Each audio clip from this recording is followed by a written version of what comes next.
Okay, so got some new toys. Well, not really a toy, but so I've been really disappointed in the video quality of basically all my videos. I don't like how a lot of the colors have been washed out in the sun.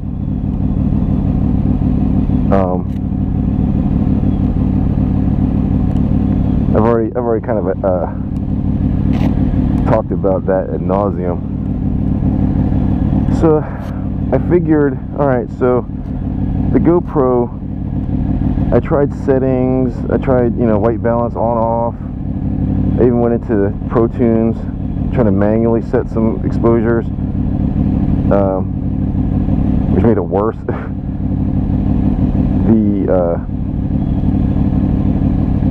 The sun is just too friggin' bright.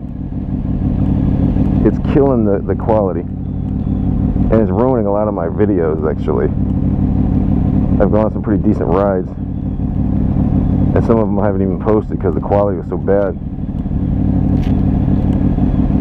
I had some good audio on there, some good commentary and stuff. So I decided to do something about it. Drastic. I went into, like I said, I was using the Pro Tune stuff, which did nothing.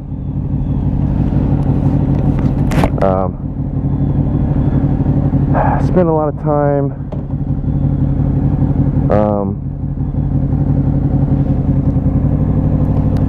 trying to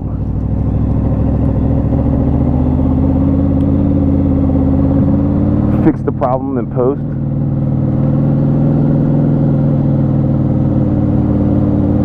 Turn left. Which was also a mess. Too time consuming for what I just needed done. I mean, it wasn't like anything was really bad per se. It was just too bright. Like the sun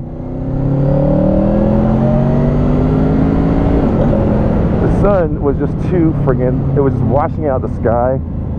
So the sky in all the videos would be, unless it hit the shade or something, or I stopped and the camera stopped processing, it would be blue, you could see clouds. And as soon as I started going, it looked like shit. Like the sky would be white, you know what I mean? No feature, there's no subtlety. So I was coming at my wit's end. I thought that maybe just this GoPro Hero just sucked, this 4, and they fixed it, in current, in consecutive, the next model, Hero 5, 6, 7, 8. I just figured, like, with more models, newer models, they're addressing old problems or issues. But I never heard anyone really complaining about the Hero 4, like, oh, this is junk. Oh, my cars are always washed out. So I don't think it was the camera per se. It was just doing what it was told or what it was seeing.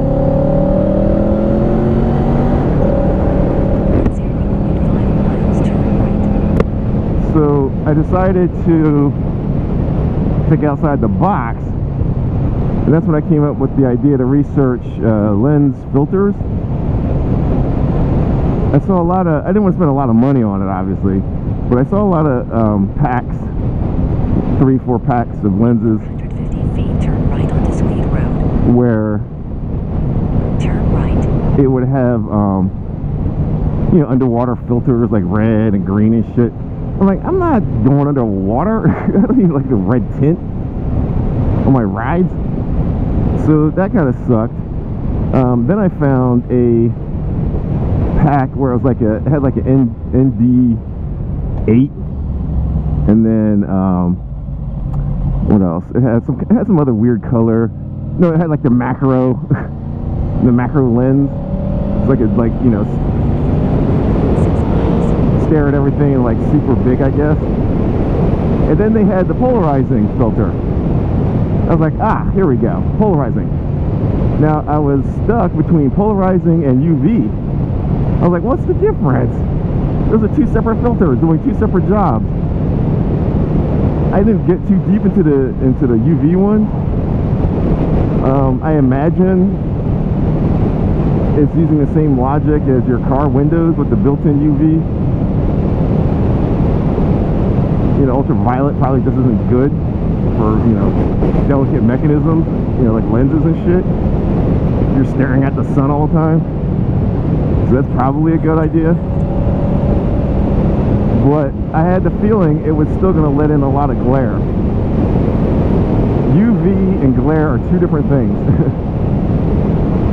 So I went for the polarizing lens because I know, like, well, I see a lot of Ray-Bans and stuff with polarizing. You know, let's see what that's about. Did research, saw videos. Didn't really find anything like absolutely like empirical, like, okay, put this on and now look at your light, you know. All the tests were kind of subjective from standstills. You know, no one was ever doing it from a motorcycle. I never saw a UV, you know, video, you know, while you're riding and the light's changing dynamically really quickly. So, let's see how that looks. Now, I'm hoping it's picking up this subtlety up here. So now I have the filter on. I don't know if you can tell. So it's a really bad day to test. This is the only day I can do it. I think it's gonna rain tomorrow. It's basically gonna be shitty for the rest of the week. So this is as good as it gets. It's only gonna get worse from here. So I wanted to ride early. It's like 8 o'clock ish, and the sun was out like around 7. And the weather map said it was good till around 9. The sun, I guess this is what they meant. It was going to be light coming through the clouds. But I imagine it's just going to be overcast all day like that over there. So that being said, I'm still interested to see how the UV filter performs in overcast conditions when there's no glaring light. Is now everything like super dark and washed, you know, not washed out, but just like, you know, now it's just the opposite effect. I've got, like, you know, no light coming in now. It's just like we're just looking at a shadow. So I did a test. So I had the Polar Pro Polarizer lens for Hero 3 and 4. It goes on the outside of the waterproof case on the square. On the square, you know, housing part where, you know, covers the lens. So it kind of snaps on there, really snug. I was like, wow, okay. I have to say, I am so impressed with this product, like from start to finish. They didn't advertise it very well. They just basically said, you know, oh, GoPro, you know, filter, blah. They did not emphasize all the cool things it had, or did. So, the pluses are the lens, because it was $15, right? I didn't expect much. I expected maybe like a plastic, you know, lens and some cheap housing at best. You know, 50. I mean, because like camera accessories are expensive, especially lenses. I mean, you could spend like $200 on a polarizer filter, which I was not going to do. But I wanted to start cheap first and just to see, you know, what I could get away with, and if it made a difference at all. Then I would upgrade it to a better one. You know, I wasn't ready to spend, you know, a lot of money on this project yet, even though this was pretty much the most important part of my videoing here, vlogging. So to recap my journey with the GoPro, I had an issue where the camera would shut off randomly during the ride. Come to find out, that was my SD card was wet. I got 128 gig Lexar 1000X UHS2 V60. Do not get anything less than that. Actually, don't get anything other than that. V90 is just overkill. V30, you will not be happy with your settings because, in my experience, When I changed it to 60 frames per second with the V30 card, it was not optimum. It would crash too. It wasn't writing quick enough. So you need a card that can write quick. 60 frames per second is pretty quick. They say they can do it on these cards. There's a lot of bullshit I heard, saw advertised. My real world experience was not matching manufacturer claims at all. So I found out that V60 with the UHS2, which kind of go hand in hand, but you know, all you need to worry about is as long as you see V60 on the card itself, you can assume it's UH2, so it'll have like another set of leads on the back of the card.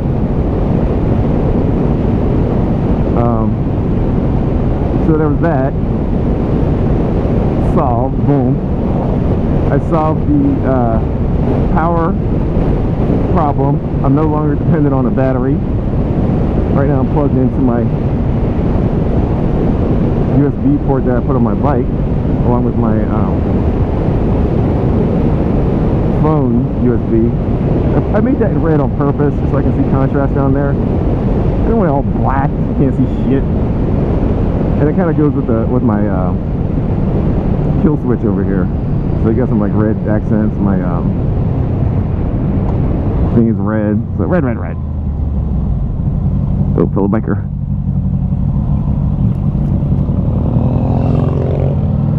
So he's a cafe racer, obviously.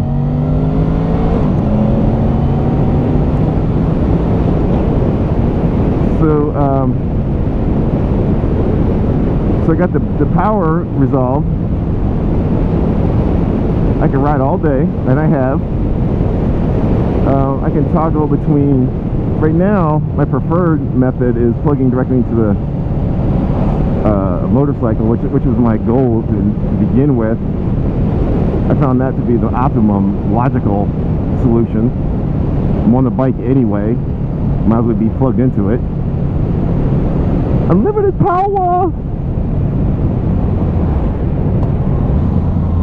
And you know, I got the battery eliminator plugged into the GoPro, so I solved any kind of heating issues on the GoPro itself as much as I can. Which I forgot to bring my spare pack because I changed my gear. Damn it. Damn, I forgot everything. I forgot my mask because I'm not wearing my balaclava right now because I found my voice gets muted because I have another layer of cloth over my mouth talking. So I thought I'd try and see what it's like without the balaclava. So I just have like my skull cap on. But I didn't bring a mask. So I can't go out off the bike to talk anywhere. I forgot my backup pack with batteries and shit. I forgot my hat. All that is in my other jacket, my Climb. Right now I'm wearing a god damn, I forgot the brand of this already. I rarely use it. I don't think it's Cortec. I forget. Olympia. There you go. Olympia Phantom. I don't know, maybe two. One piece gray. I call it a flight suit. One piece suit. It's got an inner lining, but I don't wear it. Yeah, I like it. It's got armor. It's got these like cool vents. Like on my back right now, I unzipped the two slashes on the back, so I got some exhaust going on my back. It's got like a little makeshift backpack back there too.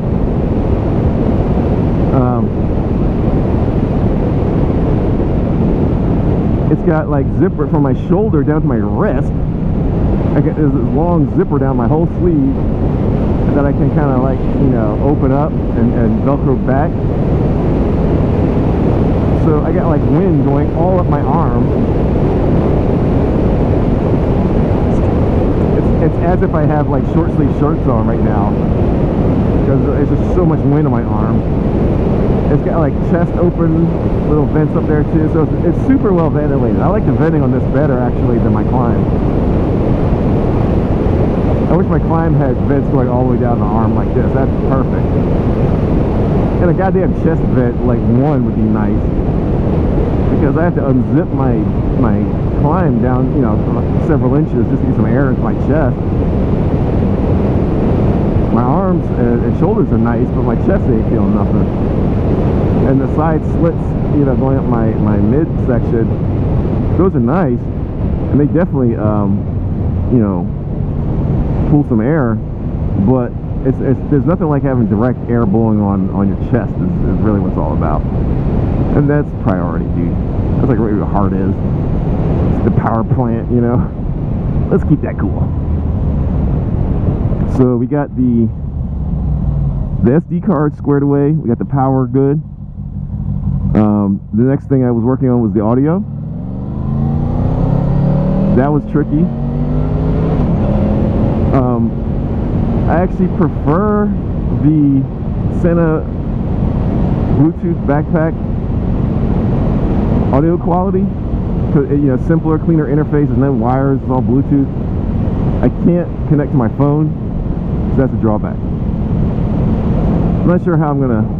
Like I said, I think that's for more group rides, where I don't have to be dependent on the GPS. Someone else can do that shit. I can just concentrate on. 2 miles, turn left onto Enders Road. But I can just concentrate on video and, you know what I mean? So I'm deciding how to go today. I want to go on the straight as road as possible. Like right here. Turn left. Oh, it's closed anyway, son of a bitch. Oh, there's that. So normally I'd make a left here and go all twisty. But I wanted to go on straight roads for it's still relatively early and there's a lot of moisture on the road, so I don't feel like sliding around on turns. I can't really, like, you know, take the turns as quick and tight as I'd like to when the road is dry, and when it's kind of damp from like dew and stuff, I'm a little more hesitant, especially in the shade where there's no sun hitting it, and there's no sun out anyway, so the roads are a little moist, let's say. So I'm not really like trying to, like, you know, cut corners and stuff today. And really, this whole ride is not even going to be that visually interesting as far as like scenery, because, you know, you've probably seen it a million times. I'm going on my little standard loop to the tank town, I call it. There's like this big tank in the middle of the town, which is cool as shit. I forget the name of the town, Red Lion or something. And so I go through that loop. It's pretty pretty. There's a few twisties, 0.2 miles, turn left onto but there's several ways I could go. So this is more the straight way. I mean, it still turns, obviously, you just saw, but I want a lot of straightaways so I can catch some sky. And when the camera's in the shade a lot, you know, the lighting gets changed up. So I'm trying to expose the camera unit itself to as much sunlight as possible, what little there is. I'm not trying to ride in the shade today. It's not that hot, so I don't need to route that way. Usually that's how I go. My rides are based on a lot of factors. But, you know, if it's like 90 degrees out, I'm not going on this road. Like the sun would just be beaming on you the whole ride, dude. It sucks. So I'll find like roads that have like a lot of trees for shade and twisties. So that's my preferred route. But like I said, and then when the Sena's, or when the Bluetooth or GoPro's in the shade, it works great. But as soon as like there's like a spike of sunlight, it washes out everything, and then it goes back to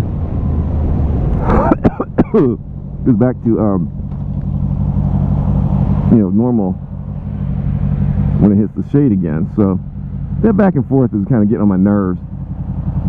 So I addressed the sound. So right now I'm in the Rode Lavalier Mic setup in my helmet. So there's a microphone in my ear picking up audio from my speakers and my ambient voice in the helmet. I'm not speaking directly into it, but that's how the lavaliers work anyway. It's like, it's usually attached to your shirt collar, like, you know, half a foot down from your speaking anyway. So I'm not really using it outside of its intended function. There's just a lot of wind noise, even in my helmet. So I got the audio down, and I could actually hear commands from my phone because I'm connected Bluetooth to the phone. So anything on my phone I can hear on the video now. So I solved that problem, and that works with the Santa backpack as well. But I just can't, you know, the audio is really just more for just talking and just visual. You don't hear any motorcycle sounds or ambient anything. Like the Santa just cuts out all audio but your voice. So it's like a pure vlog setup. Just visuals and me talking. But I don't really have that much to say that's important enough to like drown out the background. So now I'm here, so I got the audio squared away. Now the last thing I had to do was that goddamn sun glare. So I went and got the Polar Pro filter, which I have on now, and it's glass, not plastic as I thought. So that was like, whoa.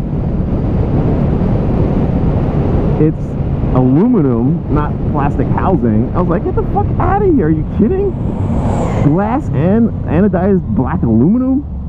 Holy smokes. So far, so good. So now,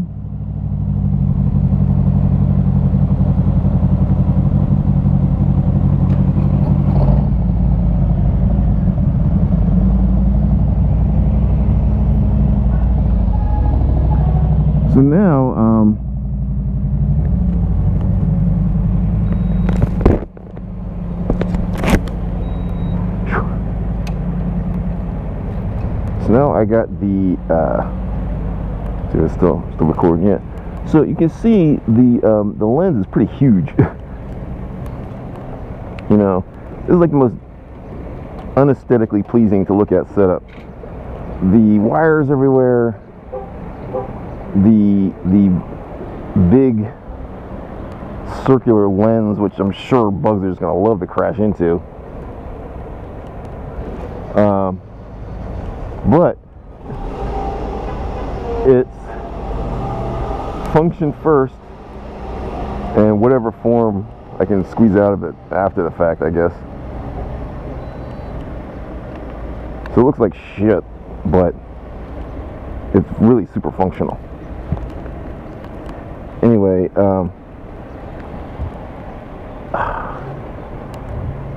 it seems like they've changed this. Now I gotta like,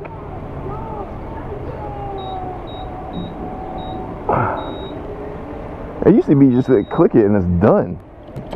Now I see they're making you type in your pin, which is interesting. Anyway, so now that I have this like goofy filter on, it's really, I did a test video on it. Oh my god, night and day. I posted it on my channel with my other videos. It's just like, you know, 2 minutes long. It's not even really synced up properly, but cancel. Cancel. Cancel. So I just walked around my house,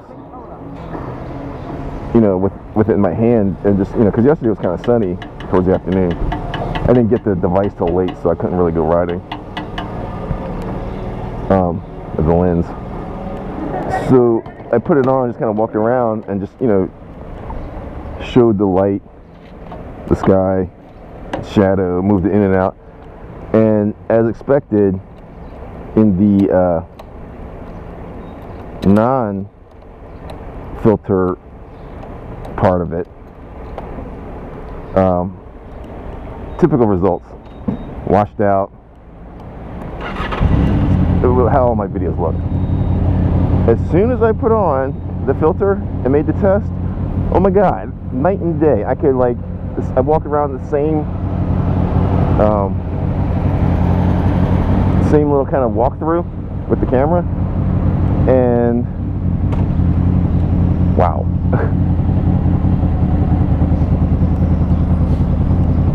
It was, I could see blue sky.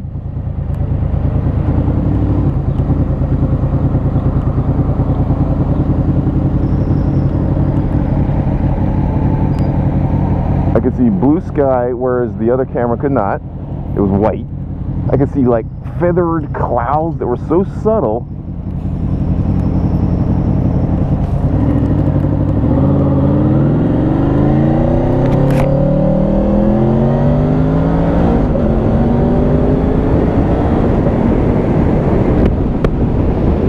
That were so subtle,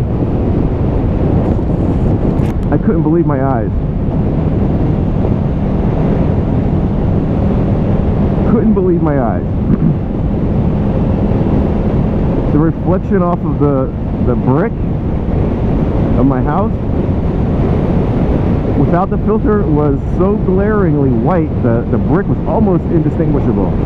You couldn't even tell the individual bricks almost. It was that washed out. I have a white post holding up a little porch over my door. White against a white glaring background. It disappeared without the filter. You couldn't even see the post. You just saw like a shadow of it. Even that was washed out. With the filter, I saw every brick in its real color, and I could see the white post. Shadows were richer. Contrast was richer.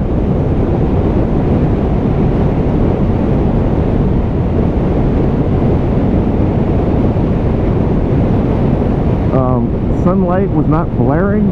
I mean, I'm oh, and then it came with like a little, because it just pops on, it comes with a little like loop on it, and I was like, okay, now I gotta find like some kind of decent cloth string I can attach this damn thing so I don't lose it. And in the package, it comes with a lens case, even like a soft chamois kind of deal. And it came with the tether as well. I was like, oh my god. I would rate this product as high as humanly possible. As far as like products go, this one went way beyond my expectations in every category. Craftsmanship, materials, price, accessories that came with it. The fit was perfect, no wiggle whatsoever. It looks classy for as far as you can get with it. I mean, it's just like a big giant like circle that's like, you know, black, that's super easy to see. Everybody's like looking at me like, what the fuck does he have on his helmet? Along with all them goddamn wires everywhere. It looks ridiculous. Oh, I hate the aesthetics of this thing. There's no other way around it. I mean, I could spend another like 20 minutes on cable discipline, you know, routing it, tying it down, blah blah blah. But actually, I did all that already. And it still looks like shit. So, you know, and I don't like spending like, I'm not spending an hour, you know, routing wire through my helmet before I even start to ride. So I put on the, you know, because I have to route the road mic in here, then connect that to this, and then, you know, just a regular wire. I mean, it's a mess. So anyway, I think now, and here's the irony. Now the summer is over, technically, almost. I looked at the weather. Last week it was all 90s high, 70 low consistently. Now it's dropped 10 degrees. Now the highs are in the 80s and the lows are like pushing the 60s. So, give me a lane. So, Temperature's dropping now, which is fine. I like riding in the fall too. I got plenty of warm gear. I wish I could have had another few weeks of some decent weather, sun-wise, so I could have some better videos. Like my videos from 2020 are washed out crap. I'm kind of disappointed. And I'm gonna have to wait till next year so I get a decent video series going where I can, like, you know, present this stuff. Like, all right now I'm just showing my friends, just, you know, testing some settings out and stuff. None of this is presentable in any way at all. Like it looks amateurish, and I can't even save it in post because it's so complicated to get these goddamn, try to mimic the polarizing effect. I'm sure a professional could get away with it, but you know, it's not as easy as just, you know, oh, here, white balance, just me, just this, make it darker, okay, done. Like, you tweak one thing and it just messes up something else. So you know, I got pretty close. I'm using Divinci Resolve. I'm watching some training videos of theirs. Apparently nodes are the thing. I guess nodes are the equivalent of 0.4 miles, turn left. layers in Adobe Photoshop stuff. So, you know, before I was just using just one node and just trying to tweak the shit out of that, and that wasn't working very well. So I broke it up into, you know, 3 nodes now on my last test trial. It looked a little better. I was getting closer, but nowhere near like having a polarized filter just from the door. So I think I got it finally at the end of the season. Well, the season's like 3/4 the way through if you put your bike up for the winter. You know, I started riding early, and apparently it just took me this long to work out all the kinks with the GoPro. I wish it was plug and play, where, you know, oh hell no. I wish it was plug and play, so I could have just, like, you know, stuck it on my helmet, and it'd be all auto adjusting and all that kind of stuff. You know, and I never had an issue with, like, washed out colors, or had to fight with, like, SD cards.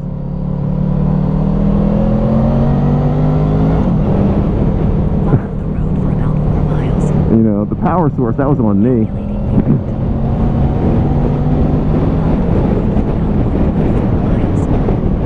So I'm trying to get some sky here.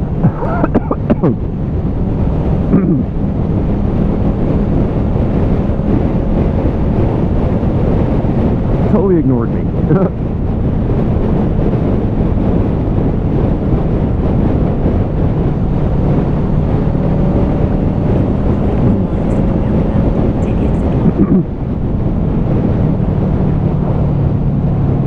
Yeah, so I got this, like, lump in my throat. I'm going to be hacking this whole time, I can tell.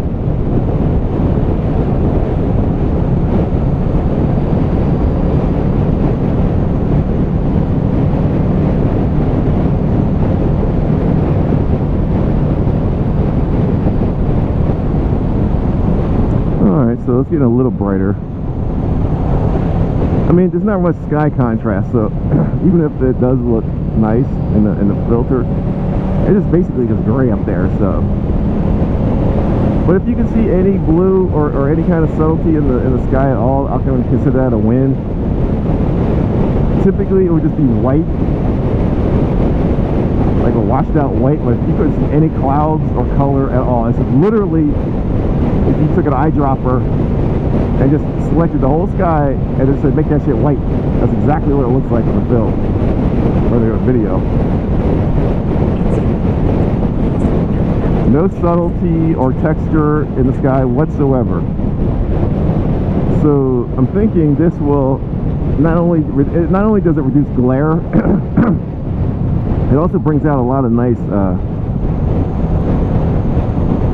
colors, contrast. Like, it makes things sharp. The darks are darker. It's like an OLED, Take exit 1. you know, screen or something. So I'm gonna go right into the sun and see if I can grab some more light here.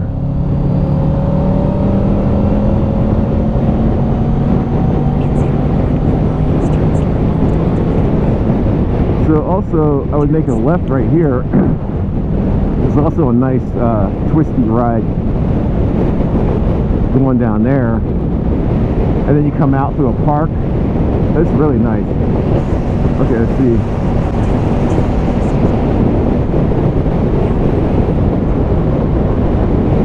Still recording? Yeah.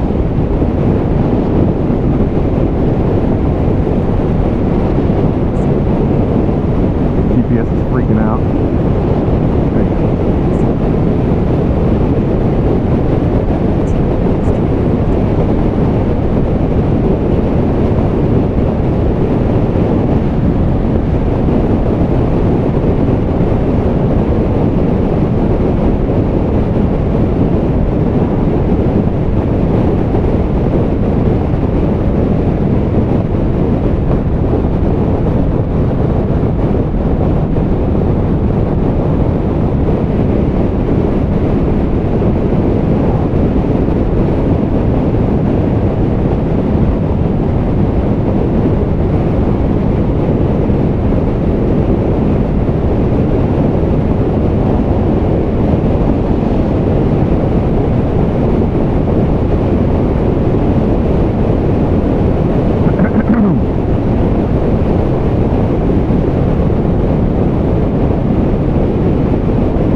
Peek out. Definitely looks a lot better than when I started.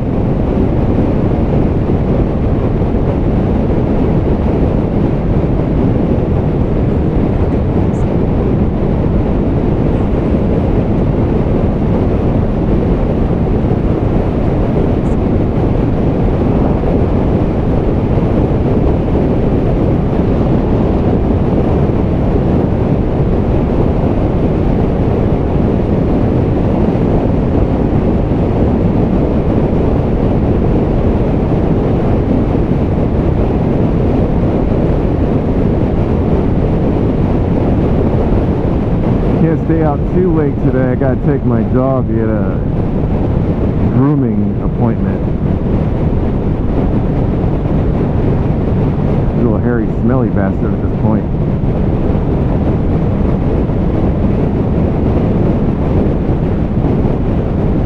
And we found a groomer that's so cool.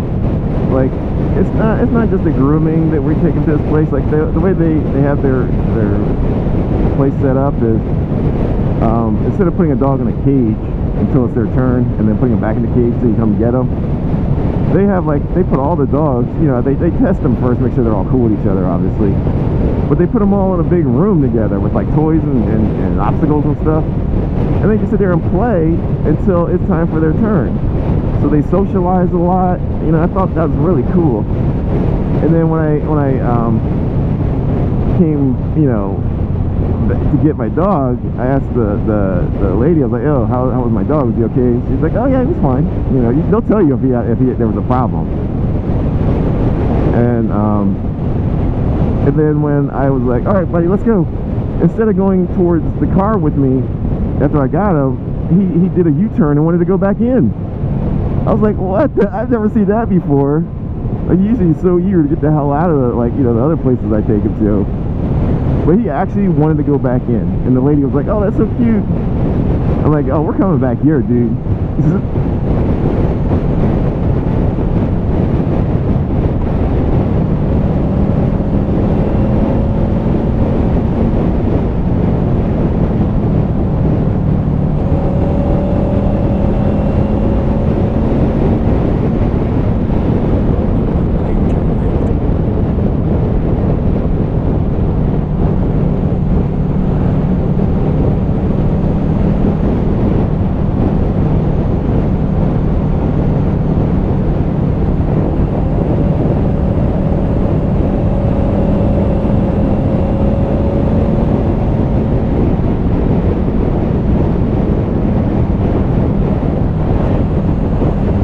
son.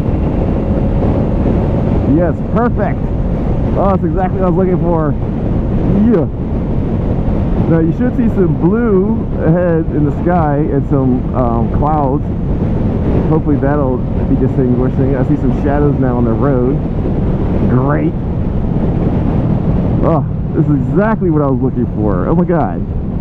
I thought it was gonna be on like Overcast the whole ride. I was like, god damn it. I'm trying to test this shit and you know. But look at that. Ah. Perfect. Yep, still recording because that would have sucked.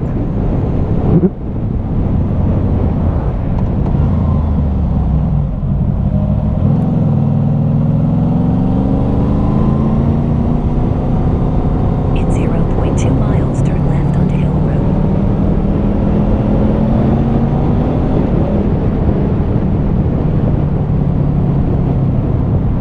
Got my internal sun visor up. So I'm just kind of like viewing this raw through my clear shield. Sometimes I like to see what the actual lighting looks like, you know, riding in like tint the whole time. Miss out on a lot of the subtlety of nature colors and lighting and stuff. It's all tinted out. I mean, yeah, you know, I don't want to ride the sunlight, but this is definitely not. You don't need a tinted visor today.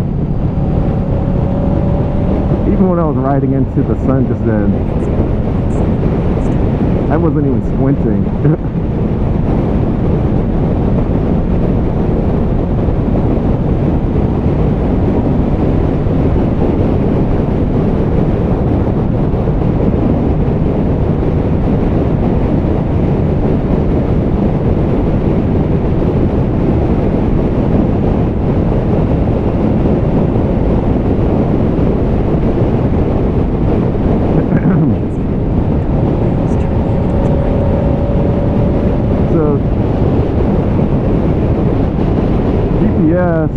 Well,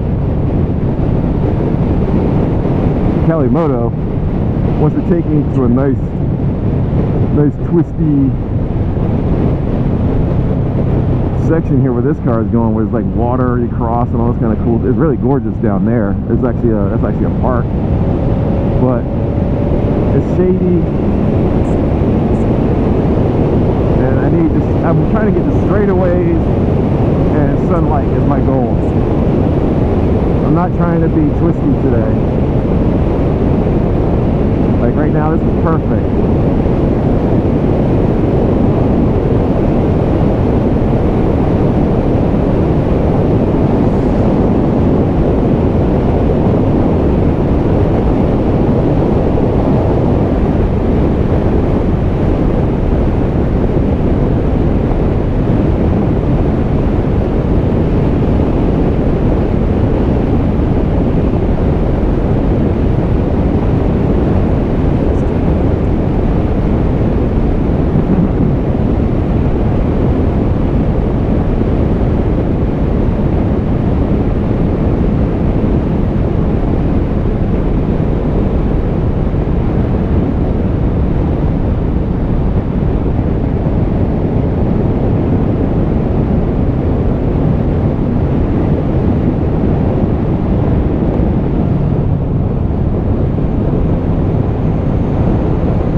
Coronavirus stuff update on August 15th, 2020. Still debate going on about mask. There's a tank. Mask wearing, if it's necessary or not. Some states are making it like a political issue where, hey, you're infringing on my rights. I can come and go as I want. I'm like, we're in a pandemic, you a-hole. Put a goddamn mask on, please. Thank you. You don't fuck about your rights. What about my rights? Not to breathe your polluted, contaminated breath.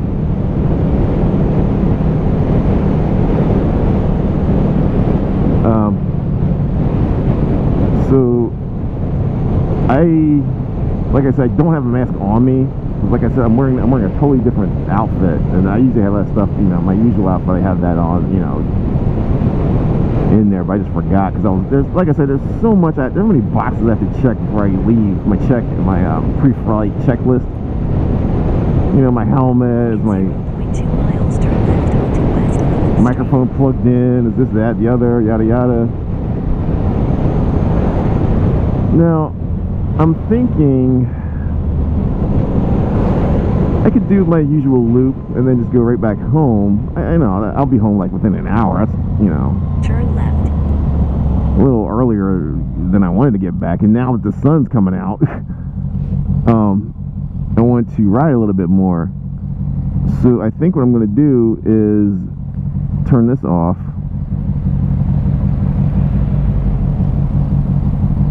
You finished your ride. And kind of just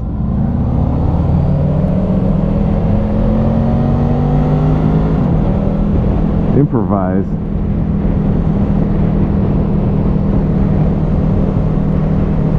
I could put music on.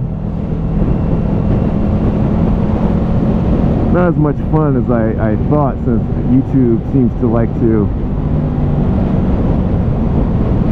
process my videos and flag any kind of music as copyright infringement, like I did that on purpose. I'm not trying to make money or advertise on this damn video. This is personal. So it's like, yeah, we flagged it. Oh, and also you can't show this to certain countries. I'm like, I have friends in other countries. So what, they can't see it now? Like, son of a bitch. So, you know, music's not always the best to throw on here. Like, you know, listening to personal music or you know, putting in a soundtrack. Don't you mean like permission and stuff? Like, god damn, it's getting complicated. But in all fairness, you know, I support the artists. You know, they should get paid for their work. But only if I was making money. Like, I'm not like, you know, just because YouTube flagged a Suicidal Tendencies song that I just happened to be listening to in my playlist randomly. I didn't even intend to play that song. But, you know, when you're riding, I'm just kind of like, you know, going whatever they got. And YouTube's like, ugh.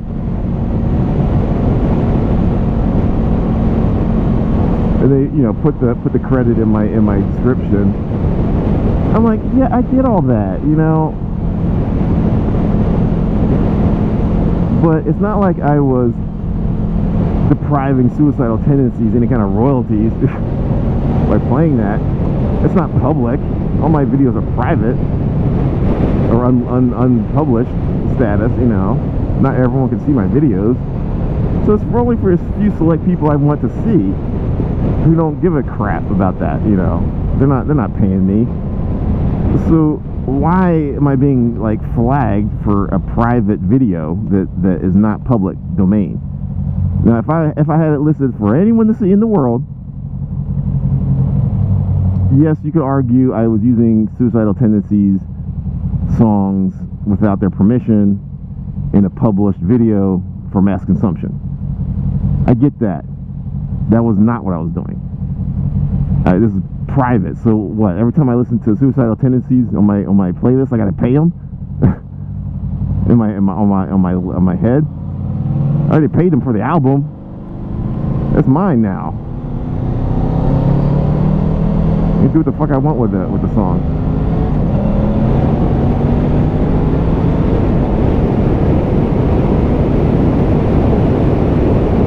So this way here, I'm going. It's kind of boring, but it's a straight line into the sun, which is what I'm trying to do. So this is perfect. See?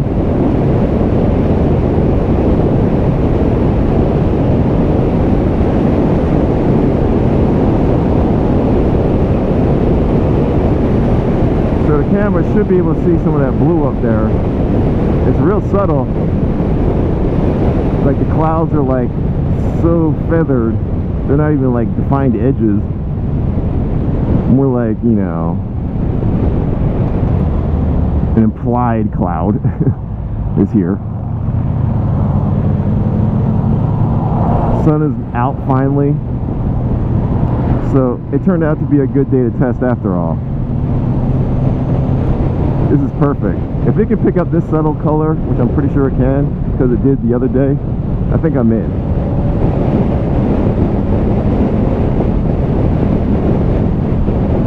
Like I said, I wasn't trying to hide myself in the shade on this ride. I wanted to be exposed to the sun. It's not that hot out, so, you know. And even though I'm wearing a one-piece suit, the vents on this thing are sick.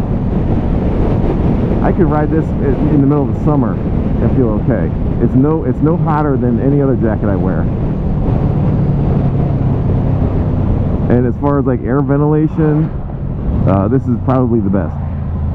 Like I said, like I got vents going all the way up my arm and shoulder, and on my front of my shoulders. There's two open vents, and I have exhaust vent Venturi type deals on my back, slits going down for like my shoulder blades down my back on each side.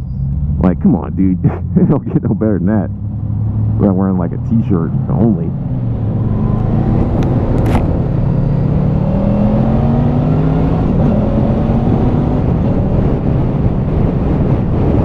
Another guy ignored me. That's two bikers I've seen so far looking dead straight and just acting like they don't even see me.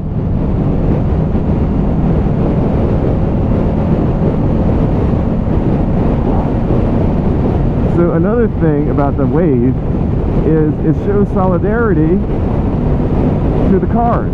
Now all the cars, because they know we waved at each other, they just looked and said, wow, those two guys have some animosity.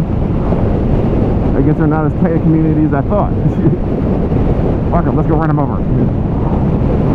Solidarity, fellas and ladies.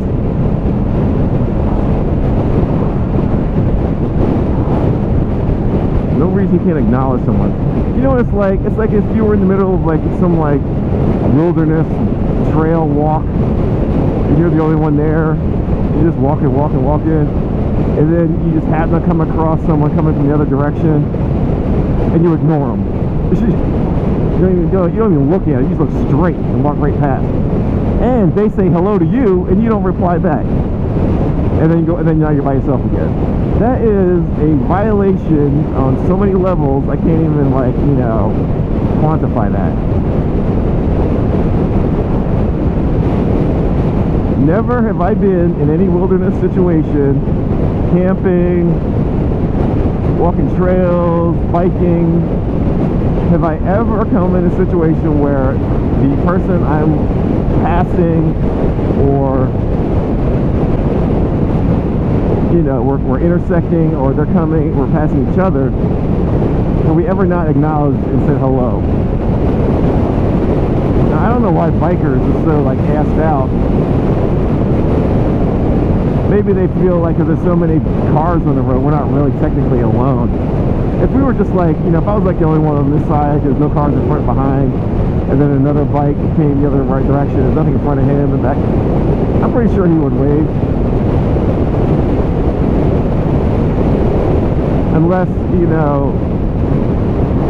he's trying to pledge some kind of bike gang that mandates him not to wave to anyone other than, a cruiser bike. I get that. That's fair. It's whack, but I get it. At least it's like some kind of logic.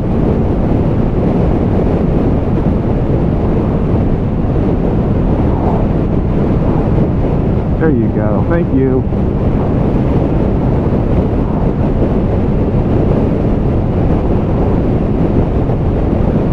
See, so he saw me, and with a motorcycle, very rarely do I not see another biker. I mean, I have to be literally so engrossed or out to lunch or something for me not to see another biker. I'll even wave to a bike that's like parked in a parking lot, not even on the road. If the rider sees me, I'll nod my head.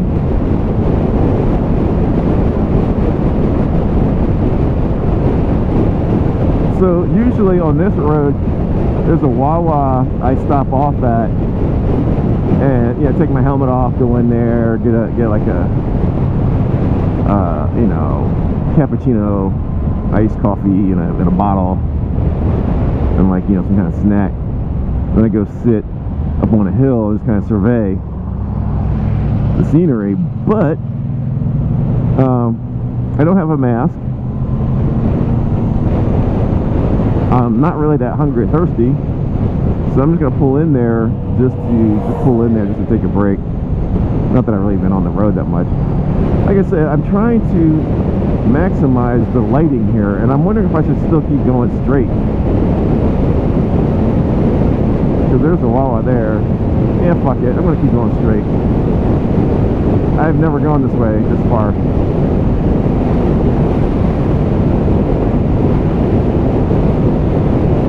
But like I said, trying to get some sights here.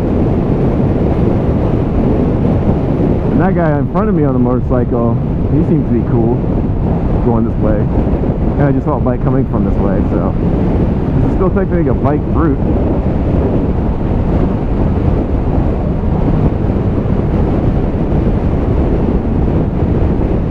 Still recording, yep.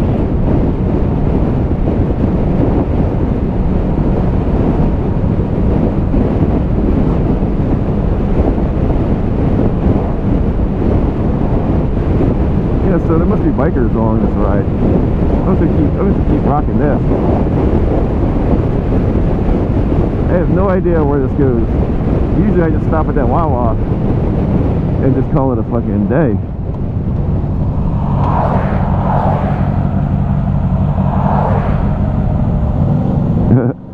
So that was definitely a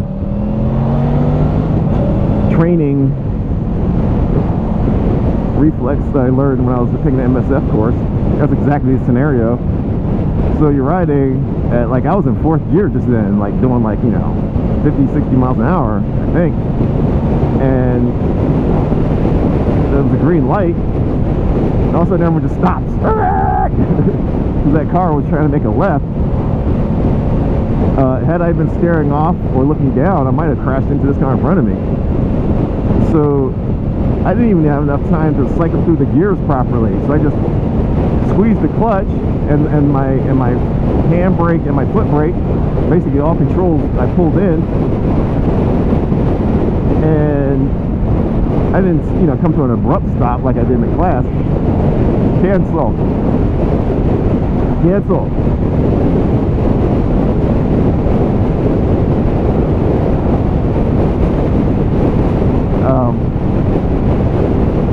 So I pulled in all the controls and then just shifted from 4th down to 1st. Just click, click, click, click, click, click, click.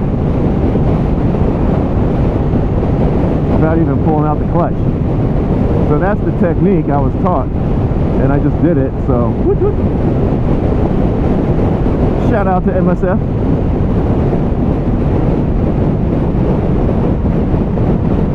I still want to get back there again. I like the Harley place I went to. The people were cool. Like, the instructors were cool. All the Harley guys, you know, they just, you know, at this dealership, I'm sure all of them like this. I've seen Harley dealerships before, but this one was exceptionally crowded. I mean, it's like they went there to hang out. Like 30, 40 bikes, constant rotation. Some leave, you know, as soon as like some leave, more pull up. So there's always like 30 bikes there, and they weren't all, I don't know what the hell they were doing. They weren't shopping. They never went into the building. I guess it was just like a meeting place, you know, like a rally point. And maybe, you know, hey, let's go on a big ride. We'll meet at the Harley dealership. Pick up a few other people. You know, I guess that's the Harley lifestyle. And I made no bones about it. I was like, I'm not getting a goddamn Harley, dude. I'm getting I already knew I was going to get a VFR. Like that, I was like, I'm getting a sport bike-ish.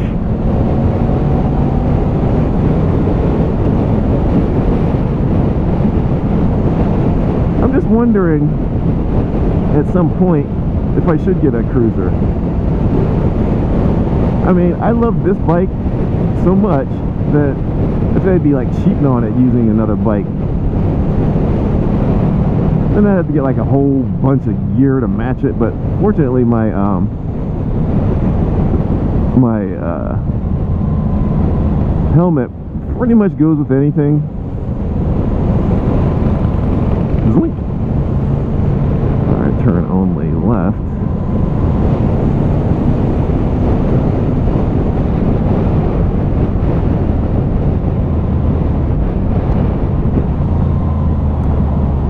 Quakertown. Okay, I've been here before. How can I not forget? How can I not remember that damn thing? So I've intersected this thing a few times, going from that way to that way. What is this road? Oh, my GPS off. Oh, 309. Yep. So good old 309.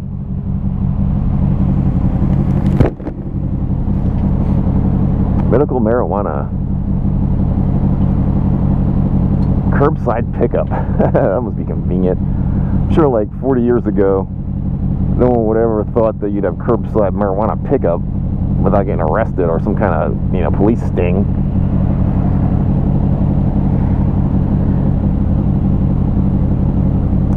So 309 is okay. It's just a lot of like businesses along this route. It's not very exciting to ride on. So I will most likely just keep going here.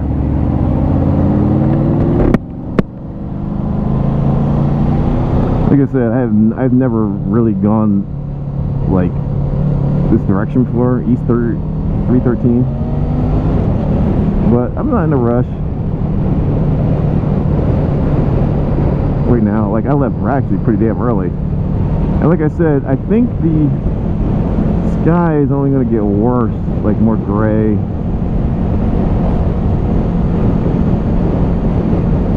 But, you know, I'm liking the sky. This is perfect. If it can pick up that cloud mess up there, I'm going to consider this filter a win. I can't wait to go back and see this. Like, look at that. Sun is kind of obscured by clouds, but I can see blue, white, dark, rain cloud there.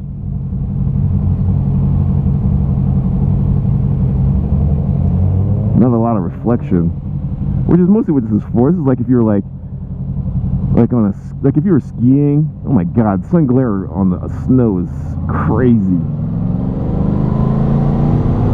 Like your eyes are protected by your goggles, but your camera is picking that shit up raw, dude. Like, oh my God. I'm complaining with my rides. Let me imagine being on a snowboard or something, dude. That shit would suck without a filter. Or surfing, where the sun just bouncing off that water right into your lens, fucking up your shot.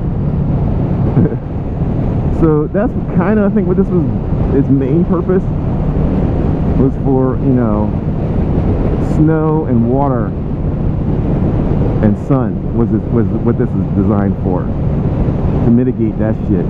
And it does that job well. So I kind of figured, like, well, it would probably work really great just in a normal scenario then, where there's like, you know, the road is dark, there's not a lot of reflection. But in looking at these videos, I'm surprised how much actual reflection there is in life. Off of buildings. Even the road, like, reflects. A dark road reflects. I've seen, like, you know, washed out roads. I'm like, come on, dude. Alright, so I'm lying. I've been here before.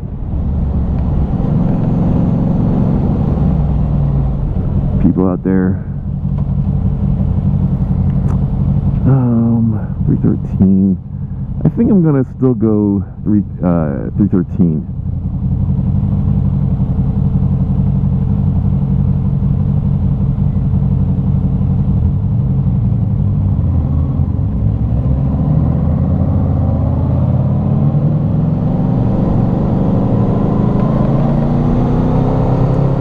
Only. Well, where's everyone else going then?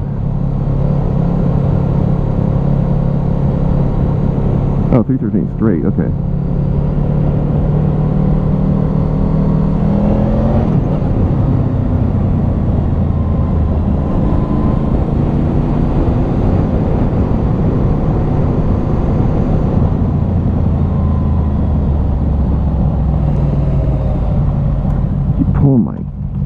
cool.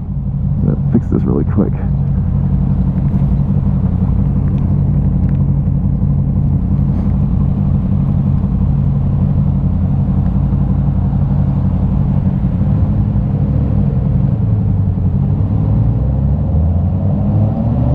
Second Life Antiques and Collectibles. Looks good.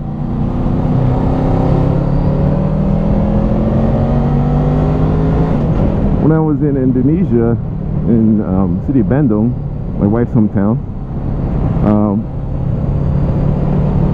she was attending like a wedding of one of her friends, like who would just not let her not go. She's like, oh my god, you're in Indonesia, you're coming, bring your husband. I'm like, you know, I'm not really, I didn't really bring like, you know, wedding gear when I packed.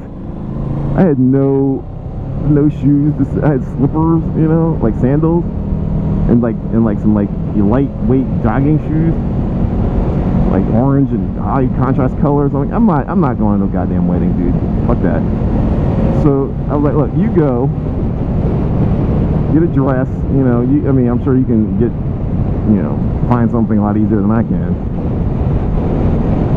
In Indonesia, the American size XL, which is pretty much what I wear across the board, is, if you can find it, is like a triple X for them. Like the American stature, we're just bigger bone than Asians typically, and the sizing for clothes was really hard to find things in my size, like when I wanted to buy something.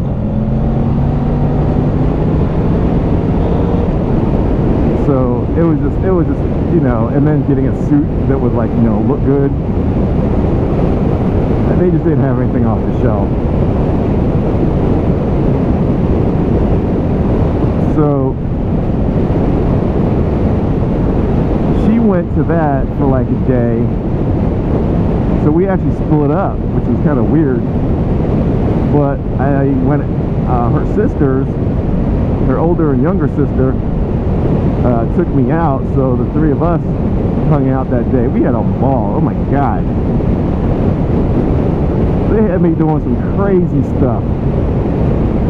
They were the first ones I actually walked across a city street in Indonesia. Yo, you take your life in your hands doing that shit, dude. Oh my god. So there's not like a stoplight where, and then there's like a pedestrian, you know, little tweet going on, and then like a little symbol of a person walking, and then everyone just stops and yields to the pedestrian. Nope. Them cars just keep going regardless. There's no rules over there for pedestrians. So when you cross the street, even legitimately,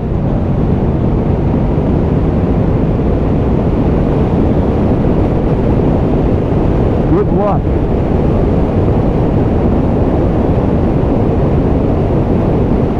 Because you got cars and, you know, delivery kind of vans and stuff, and a shitload of scooters swarming all over the place. And it's like, imagine like a road like this, about this wide, filled with vehicles, like scooters and a few cars here and there, like maybe a tour bus or something. You can't see the ground. That's how many, you know, vehicles are on there, and they're all constantly moving in both directions, and you got to cross that shit. And you know what? Okay, I know exactly what I felt like. I felt like Frogger in the video game Frogger, trying to cross on them goddamn like rivers, obstacles, and logs and shit. That's exactly what it was, because you didn't just cross it straight. You had to cross, you know, get from one car or whatever, and then stop by another one passes you, and then jump ahead real quick, and then, like, you know, step back. It was Frogger trying to cross the goddamn streets. That's exactly what it was. You didn't just cross it straight on one square swoop. You like stopped and paused and waved on and put your hand out like, hey, I'm crossing, stop, goddammit, kind of gestures. Sometimes you have to force your way across. Like, usually when you put your hand out and you're crossing, 9 times out of 10, people will acknowledge that and not you know, let you go to some degree. They're like, you can go, but go really quickly. Don't make me stop. I'll slow down. They'll slow down for you. They will not stop for you. So your job is to tell them as you're crossing, hey, look, I'm crossing, and I'm gonna run, but just let me go. And they go, okay. Wow, look at this road. This is straight. All right, there's the sun again. Whoop, whoop.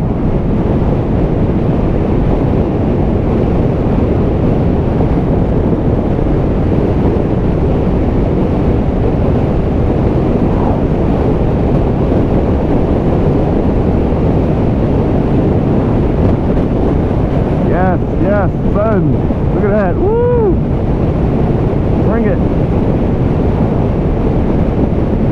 Still recording. Yep.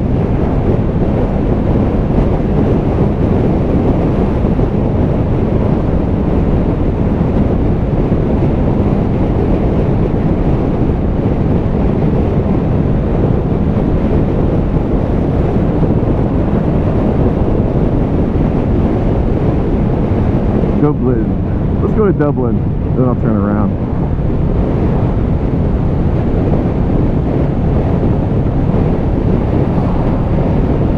This is some rural-ish right here, boy. I'm trying to picture myself on a map. I was going east, northeast, I guess. But Jersey's around here somewhere. If I go too far east, I'm going to hit Jersey. So I just must be skirting the border to some degree.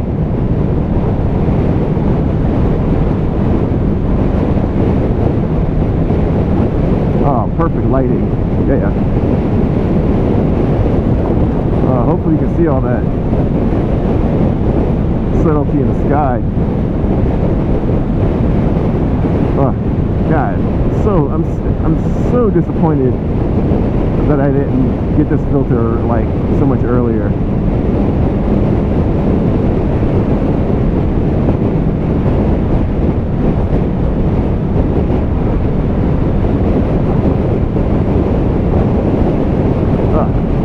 Well, just splattered on my shield.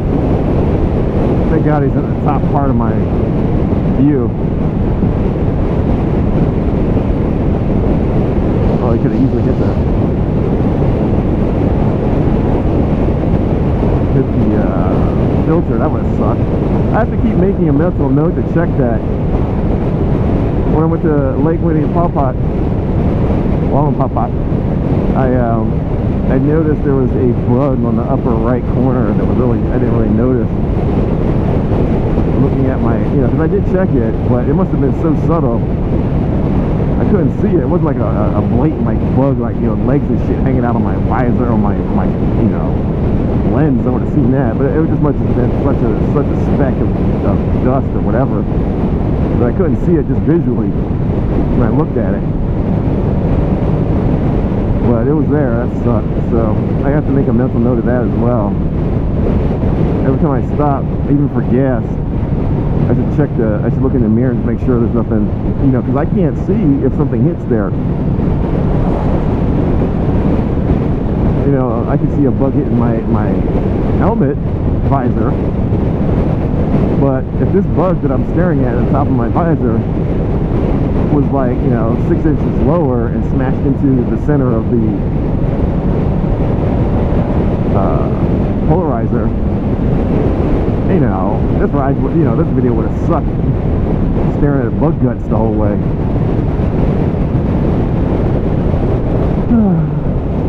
Yeah, I'm feeling good about this video. I think this is gonna look good. I'm just curious to see, on an overcast, how much the polarizer comes into play. Does it do anything? Does it darken?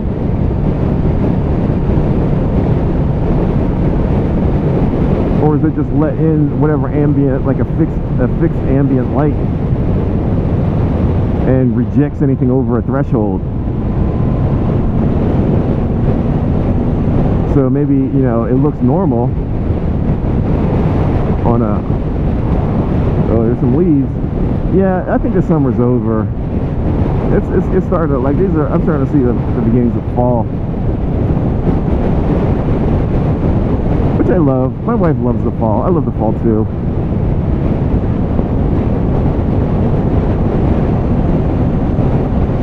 But now that I ride, I'm starting to like dislike cold and crappy weather because I can't ride in it anymore. I can, but you know, the risk factor goes up.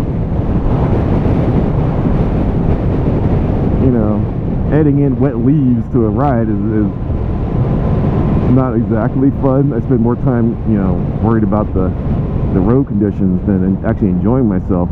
Like even back there a couple miles ago, I was making a turn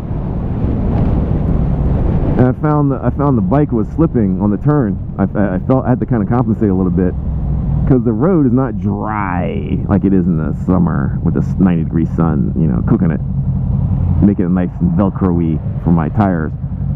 There's a slight moist film on the road that does not make it like, you know, when I'm doing turns now on roads like this, you know, I'm not like, you know, maxing out the speed on the turn and leaning into it and shit, you know, like a GP bike would. Because when it's hot, the road is hot and there's no moisture on the road, and the road's almost sticky, and then my tires are hot, and so sticky on sticky it gives a Velcro effect, and it's just like you cannot fall over. You know, I've taken some ridiculously tight turns in my day. One time I was on a Ninja on a Kawasaki, you know, demo day, and it was a 600. You know, I was like, eh. So that's all they had. You know, I'm used to 800 cc's, but so it was a little bit of a down shift in power for me. So, you know, I was like, yeah, fuck it, let's just, you know, ride and see what happens. So I got on there, I was riding it, and, you know, it's as I expected. It's got, like, a lot of quick, you know, get up and go. It still feels hollow to me. I mean, the speed obviously is there. I mean, I was going pretty quick, but it just felt hollow. Like it didn't have a lot of like meat to the potatoes. So, which is fine, you know, and it was lighter. Handlebars were lower, so the body position was more sporty. So I was riding it, and there was this turn that they took us on, which was like, it was like a straight up 90-degree turn, like bang, bang. And I was like, alright. So I'm in second gear. I was doing like maybe, you know, 20, 25 miles an hour coming up into this turn. And then I realized, like, son of a bitch, 25 miles an hour is too quick for this turn. Like, it kind of sucked because, like, we were going so quick, and then we had to, like, literally drop down, like, first gear to make this tight-ass turn. I'm like, why would you even put this on the ride, dude? I guess, you know, to test the capabilities of it. So I found myself going too quick. Now, I had a couple options. I could, you know, slam on the brakes. I could slowly press the brakes.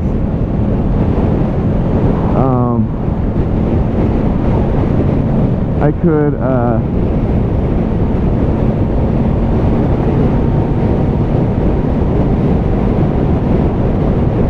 you know, well, obviously I engine braked. I stopped. I released the throttle, so I was kind of coasting through.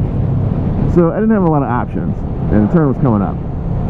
So what I did was, and on an unfamiliar bike, I didn't know what this thing's capabilities were. Right? I know what my bike can do, which is why I was going so quick. My bike could have taken that turn at that speed, but I wasn't aware. I forgot I was on a different bike, so I was riding it like I was riding my bike, and I wasn't you know, compensating enough for the fact that I was on a weaker bike.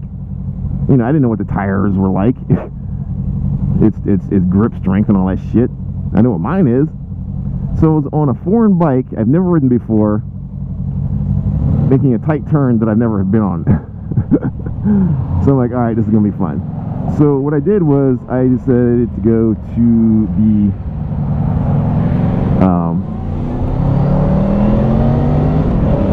the hard lean. So what I did was I pushed I don't think I even changed my body position.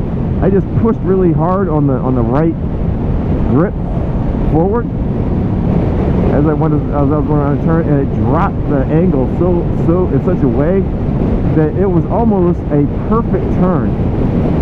My lean angle was so tight, I had to have been at a 30-degree lean. I mean, I was at the rim of the tire, you know, where the chicken strip is. That I was making that turn, and I was using the entire side grip of the tire before it hit that ridge, you know, and kind of went towards the rim. I was using the entire grip strength of the tire to make that turn. And as I was turning, I was like, okay, cool. It's not going to fall over. I felt like it was in a good equilibrium, but I felt that I needed to increase the speed to keep the gyroscope effect going. So I actually increased the throttle on that turn as I was turning it. I was speeding through it with that lean angle, and I felt so stable on that turn. I was like, God damn, this bike is the shit. It handled that shit lovely. I never would have gone that low on my bike.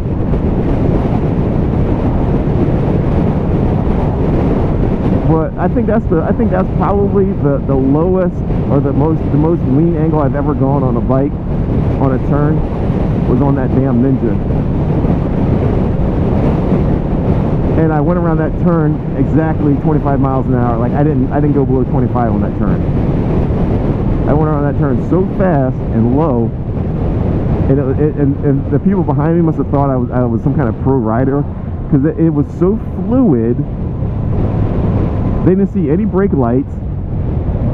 They just saw this dude go around this turn like super quick and execute it perfectly. I was like, phew. That could have easily gone the other way. I could have just fucking crashed and slid out on the bike and then come back to the dealership all salty and be that guy that wrecked.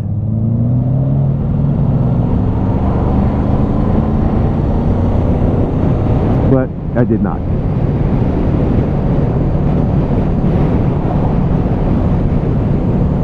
So I'm seeing a lot of bikes coming from this direction. Must be something over here I don't know about.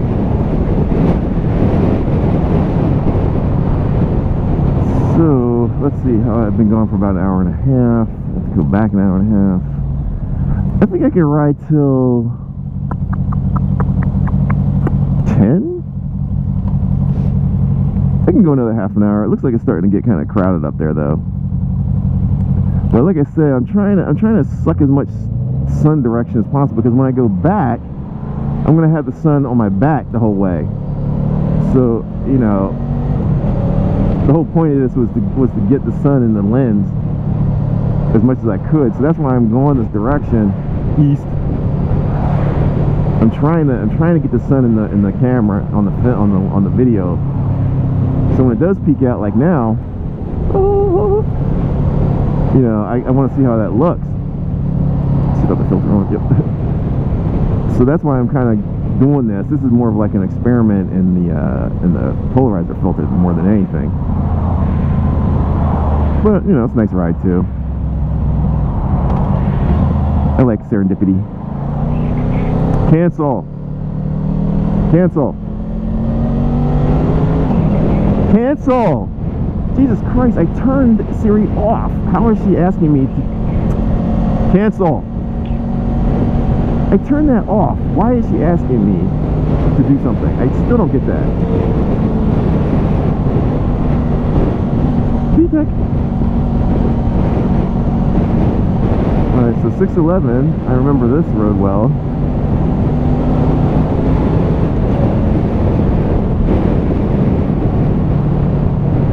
so now I'm kind of heading into Pocono World.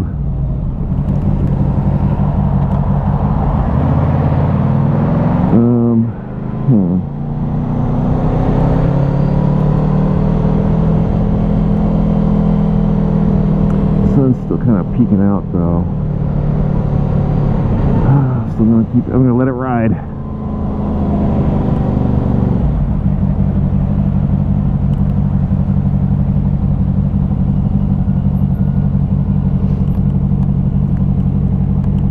Sun.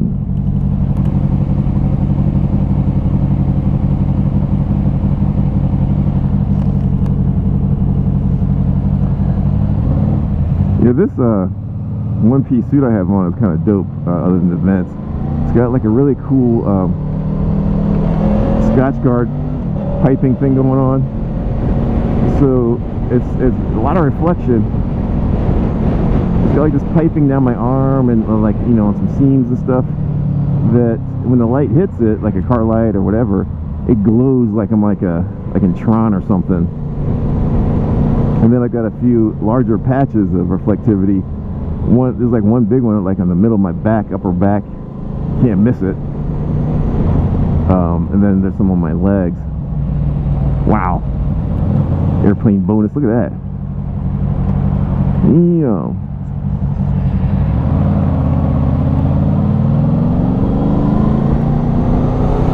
Must be an airport around here.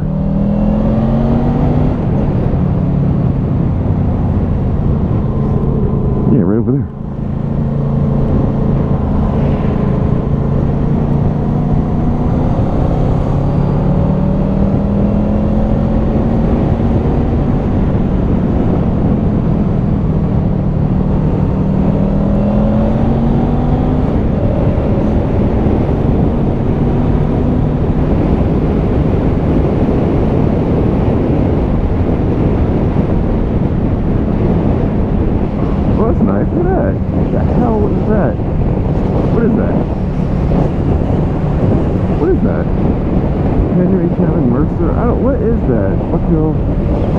That's kind of like giant sandcastle.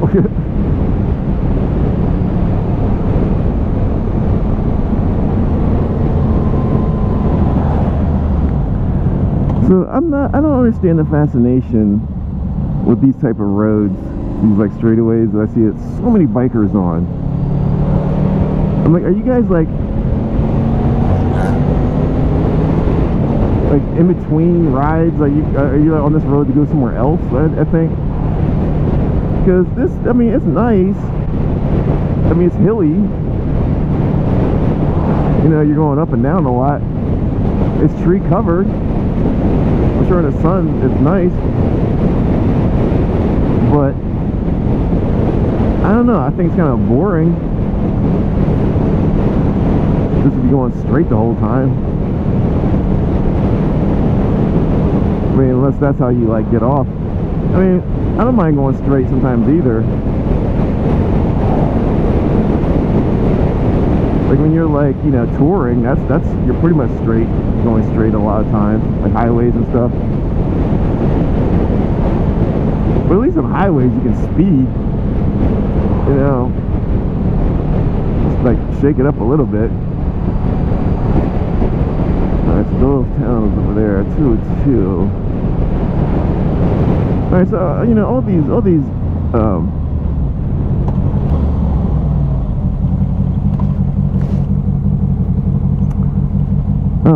oh, okay. So that is going to New Hope. Oh, let's go there. I think.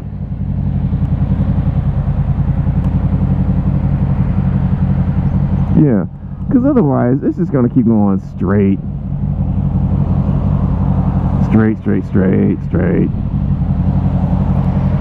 So I got to remember to come back this way on Swamp Road.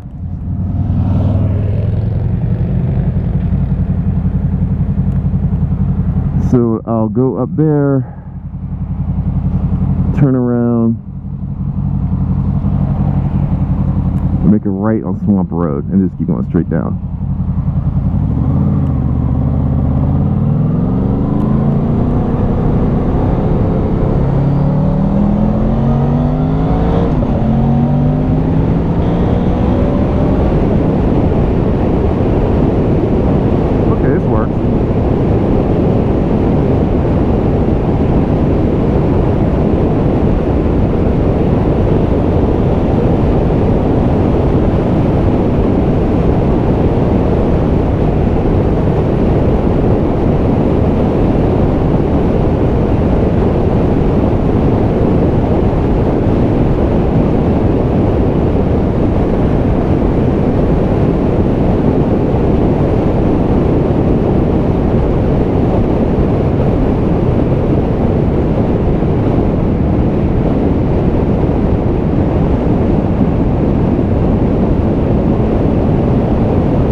get some of that sky up there.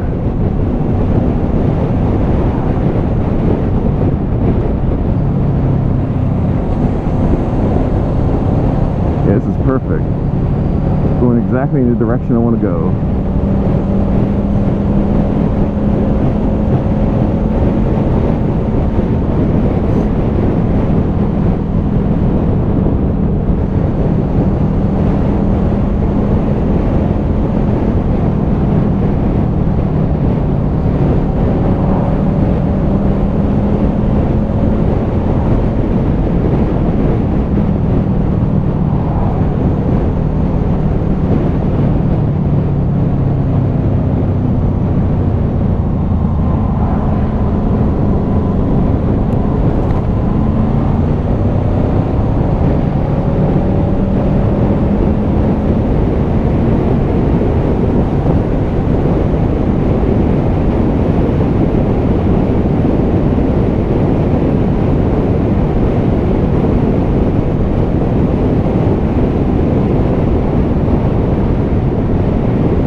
See, when I came back on Swamp Road back there, I thought I was coming out here. 413.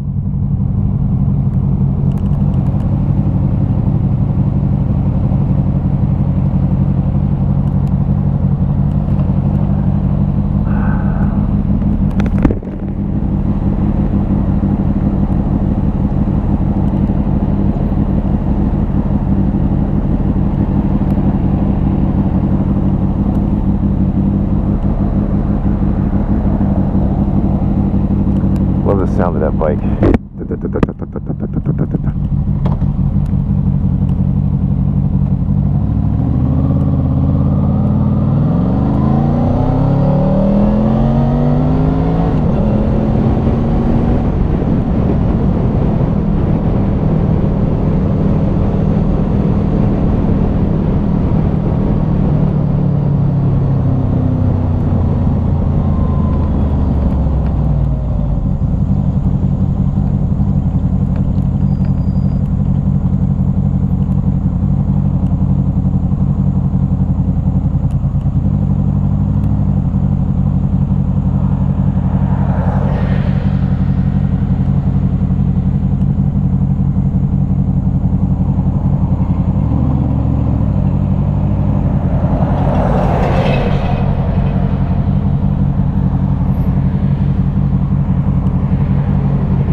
Turned out nice after all. I mean, still overcast.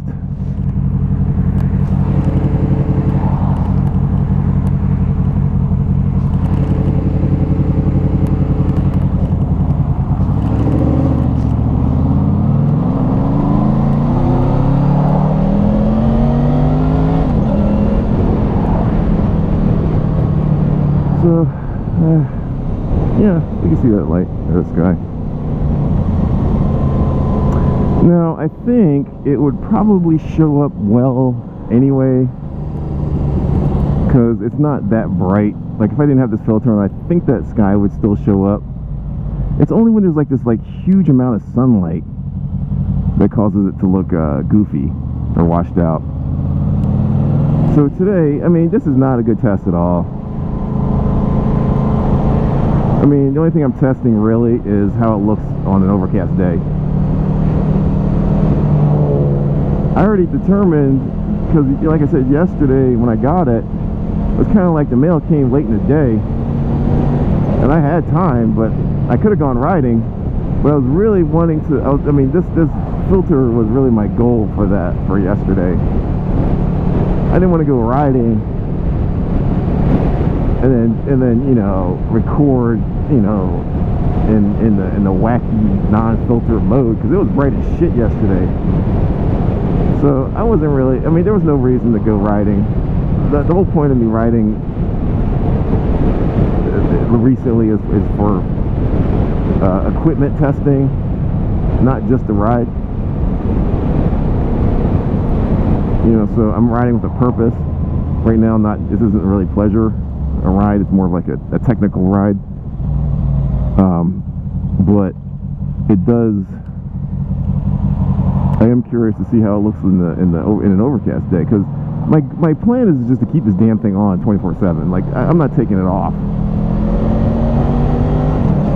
And if it works fine in weather like this or overcast, I just want to make sure it's just not all, like, you know, like all the lights muted out. I just don't know the capabilities of this thing, so I'm kind of just stretching its legs to see where it stands. I'm curious to see on a day when it's exclusively overcast and there's no sun peeking out, so it's just gray sky constantly, but it's still kind of bright, as you can see. So I'll want to try that out, because, like I said, I want to keep this on as like a permanent attachment. I'd glue it on if I could. Now my other goal, once I get this ironed out, which I'm like 98% sure I got it squared, is my Senna Bluetooth underwater skeleton case is different than this one, so I can't use this filter on that case. I have to get another filter, sadly.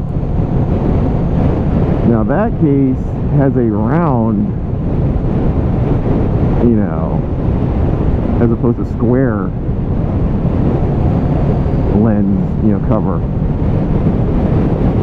for the GoPro. So I can't just snap it on there. It's not going to fit. Now I have to see if there is a round filter, which I think I would have to kind of like jerry rig one, where I've seen in my travels, I've seen adapters. So I would have like a, you know, because I forget the size of this. This is probably like, you know, 37 millimeter maybe. Diameter. But they have different diameters, so I have to, the Senna case is going to be a little more tricky. I think I'm going to have to get I have to measure it obviously, but I'll get a caliper, measure the diameter of the circle, and then find an adapter. It's like an aluminum ring where it has, like, I've seen round, you know, so it kind of goes over, hopefully, that housing area there, and then it has like a little set screw, aluminum, that I would I mean, I don't think the screw like drills into the plastic. I think it's like maybe a flat end that kind of presses against the plastic on the inside, somehow it attaches itself, right? And then you would have to get a separate polarizer lens, which then in turn attaches to the grooves on the inside or outside of the adapter itself. So you got the adapter, you attach that to the GoPro housing, boom. Then you get another lens, and you screw that onto the adapter, and then there you go. So ultimately it'll look like this with the roundness, but there's actually two pieces going on, where this is just one single unit. So I think it's doable. Like I said, I'm gonna rock this a little bit. I can't wait to go back and see what the video looks like, and if it's satisfactory, I will then research getting one for my other case, and then that will finally, at the end of the riding bright season, because now it's just going to get overcast, you know, with the autumn coming into play. I'm sure there'll be some bright days,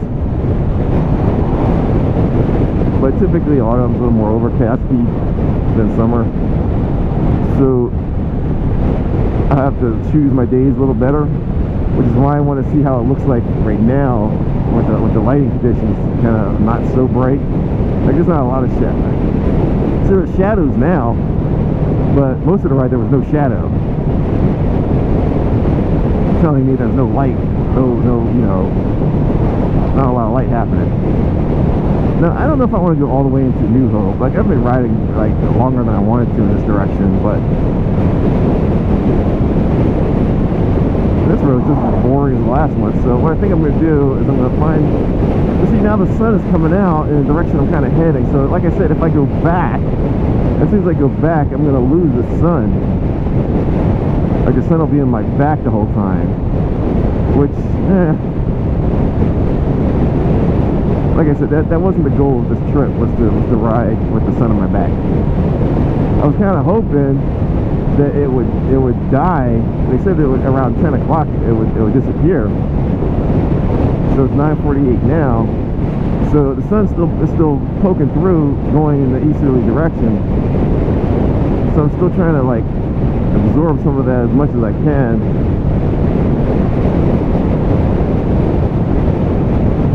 I mean, I could always go to New Hope and then just, you know, go back to Funway. I usually go with the twisties and stuff.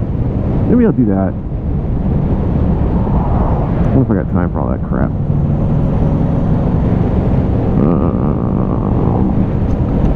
I think I can do it.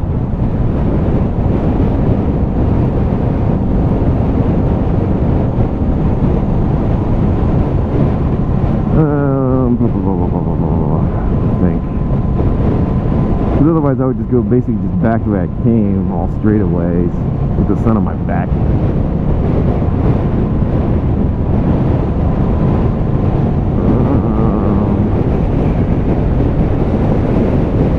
I'll just kind of wing it.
See leaves on the ground.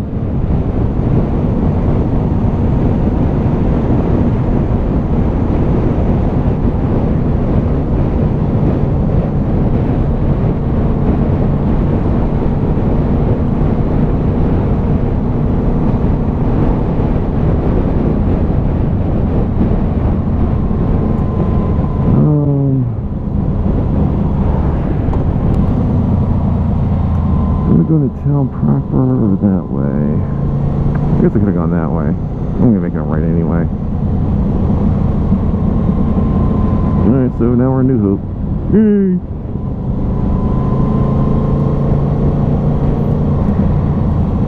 Alright, I think I did what I came to do.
device there. Or it was like some kind of very crazy eclectic store there.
So bad. I see some light.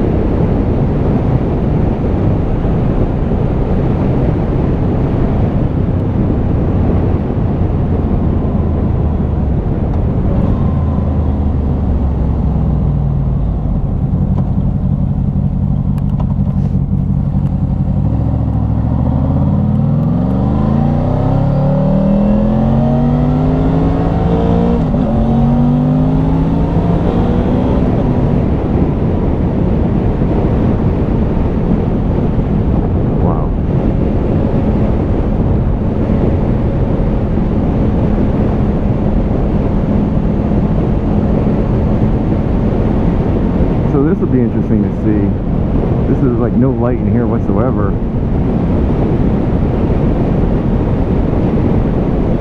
I wonder what the polarizer will do to this scene. You know, with like, you know, nothing to block.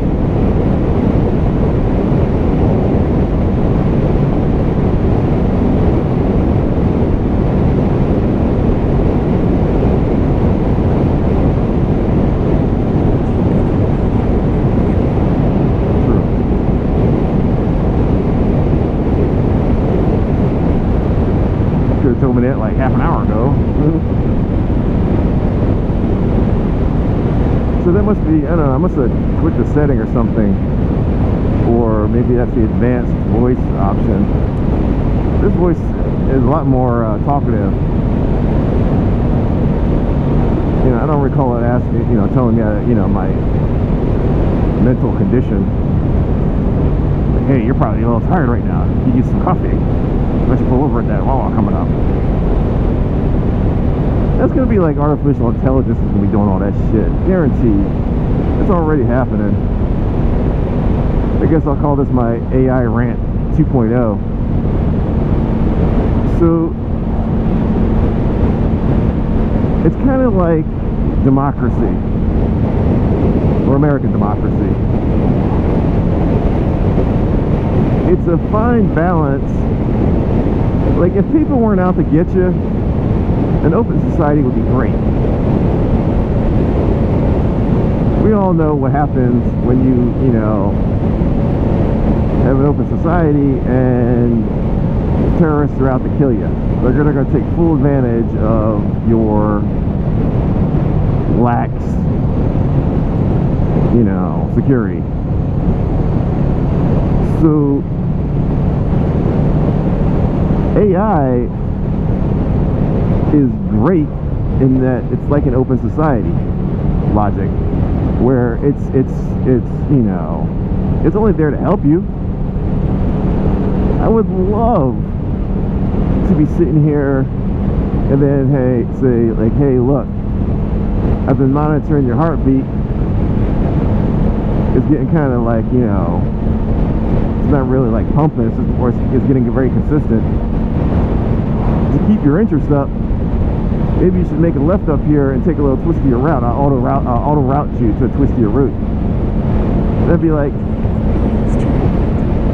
I'd be like, nah, I'm okay. And it'll be like, all right, I'll keep you on the same route. Or if I said, okay, yeah, that sounds cool. It says, all right, rerouting, and it just automatically does it for me. Quick. Or, hey, you know, you've been on the road for an hour. Statistics show that, you know, your motor reflexes, you know, diminish without a brake. I can attest to that. You know, you got to keep your mental strong, and your awareness and your focus. So sometimes taking a break is just what the doctor ordered. So, you know, be like, all right, let's go. Instead of just telling me, all right, you've been on the road for an hour, how about telling me, hey, look, you've been on the road for an hour, and I would already pre-program my likes and dislikes, so it already knows that if I drink, it'll say, hey, look, there's a bar coming up. You can have one drink, but you got to stay there for an hour. I'll let you know when you can get back on the bike again, when the alcohol, you know, leaves your system. Or, hey, you know, I know you like drinking coffee. There's a Starbucks coming up. Or I'll reroute you to one, the nearest one. 0.2 miles, turn right onto Pine Lane. You know, so AI has some really cool features that it could deploy. Turn right. That would make your life a lot easier. That's for damn sure. Even GPS, you know, could get a little smarter. You know, and I could go on and on with examples like that on how it would be beneficial. Like, because sometimes, you know, humans aren't that bright and we don't know all the goddamn answers to the problem, especially if it's presented like with the quickness. 6 miles, turn right. Or it's kind of like, you know, under the radar. Like, we're not paying attention, and some event's about to happen, we're like, darn. You see that in the cars. They're putting AI in cars now, where a motherfucker will park for you. It'll let you know if you're veering out of your lane.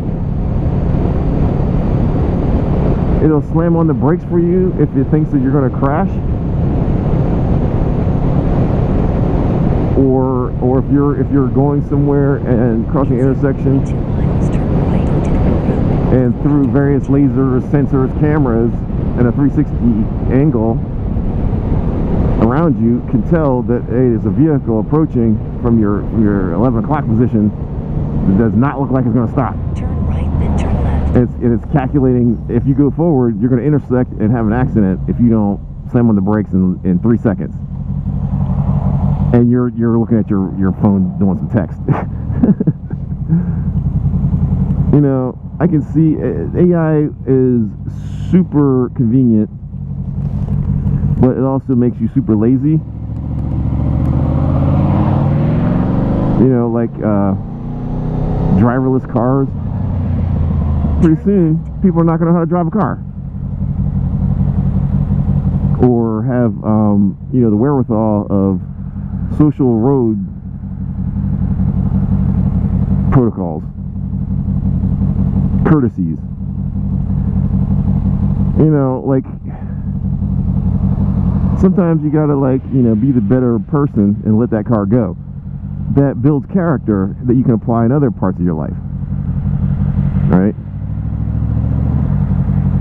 But if you're on a driverless car, all you're doing is looking at your goddamn phone, not even paying attention to the scenery. The car is just being courtesy, it's showing courtesy to other cars that have AI on it. So amongst themselves, they were like, yo, we're doing all this stuff for these humans. What exactly is their function? They're not, you know, we're doing everything for them. What is it that they are doing? What are they bringing to the table as far as the future is concerned? And then they're going to start getting together, and they're going to start, you know, putting everything on a scale. They're like, all right, what do we need humans for? We don't eat or drink, so we don't need their food. We need power. We got the sun. We can access the nuclear generators. We have the capability to build our own now through automation, and probably more efficient. Actually wouldn't even require safety, human safety protocols, because you know they can build a robot to go in there to build something. So machines making machines.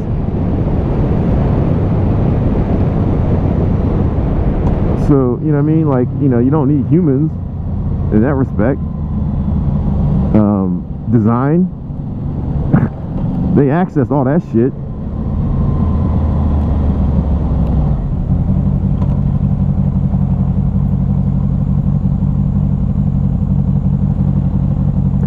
So conception, you know, they can access everything we've already come up with. So they don't need okay, gravel. So they don't need us to come up with something like, we need a flange for this mechanism right here. How are we gonna come up with one? It's like, well, let's just access the database of all mechanical design. Okay, we'll use this one, we'll tweak it here, we'll use this material. Put it on a 3D printer, done. Get a robot to install it, done. Next. They can solve problems. They can go out into space. They can do exploring better than we could. I'm not quite sure how humans are going to progress into space and the future. We're bringing a lot of baggage, basically our physical selves. We gotta eat, we gotta sleep, we gotta breathe, we gotta exercise, we have to go to the bathroom, right?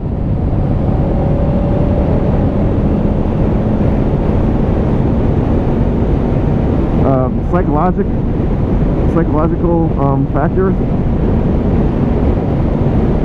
stress. You know, you see all the sci-fi movies of someone bugging out, killing the whole crew on some bullshit because they lost their cool.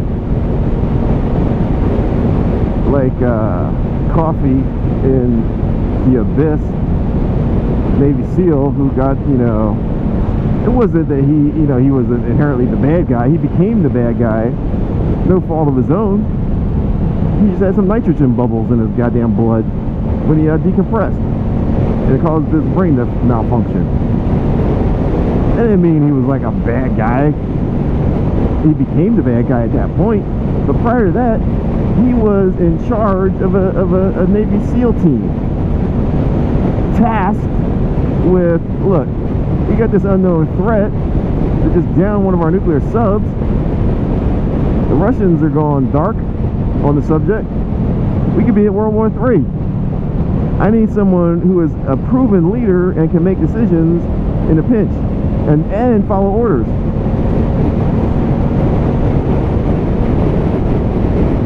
So they sent Coffey and his team. God only knows what Coffey did up to that point to be in that position of leadership. So don't tell me Coffey was the bad guy. That motherfucker was on point all the way up to the point he looked at his hand, he saw the shakes, he's like, son of a bitch. Right then he knew he was in trouble. He's like, damn it. I got the shakes. Now there's nothing I can do to fix this. I can't take no pills. I can't, you know. What would happen is he would have to take himself offline 1 mile turn left. and sit in a decompression tank for that entire episode, that entire movie, until, you know, he physically could get better. And if everything worked out at the end, he may come out at the end after everything's all been done and everybody else saved the day or whatever, and then he would come out, okay, I feel better now. Like being in an isolation tank that whole movie. That was not an option. And he knew it. He's like, all right, I gotta work through this somehow. And he was gradually going insane while trying to keep on mission. And in all fairness, he was following the protocol that he was set out to do.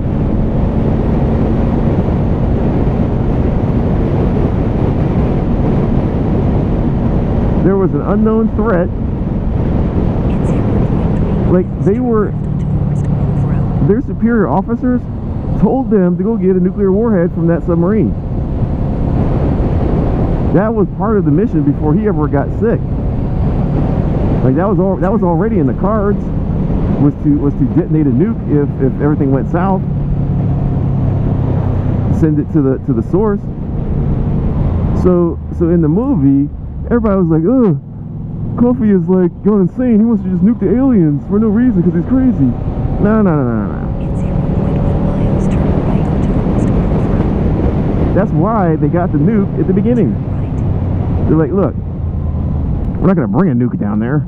There's already nukes, you know, we can access." So when they went to that sub, you know, they were verifying, you know, make sure everybody's okay or dead. And then they're like, their other part of the job was to get a nuke and bring it to the station with the intention of as a backup. That wasn't the goal. Was to just, you know, they didn't send them down there and say, "Hey, go get a nuke off that sub and then blow up everything." They said if you, because they didn't know what the fuck was down there. It just so happened it was like friggin'. Were they even aliens, or were they just like always there? I don't think they were alien. I got the impression that they were there living in unison with us, but just down in the water. I mean, our two worlds never intersected. But you know, they may have had like a history that was thousands of years old. Their species just evolved parallel to ours, but they did not intersect, right? So not necessarily alien. They just adapted to that underwater, you know, environment, which is why they look like they did. Anywho, so unknown opposing force sank a nuclear sub, and no other government was taking credit for it or responsibility. So the Department of Defense was like, "Look, somebody wrecked that damn boat, that sub. They didn't just crash. Send Coffey to go figure out what the hell happened. If we lose communication, follow protocol XYZ." So, and what I've seen in those stories is even in Armageddon, secondary protocol. Like, they got a mechanical plan B and C that they go through when plan A fucks up. And being a soldier, the difference between a soldier who follows orders and a civilian who follows their emotions and I don't know what else.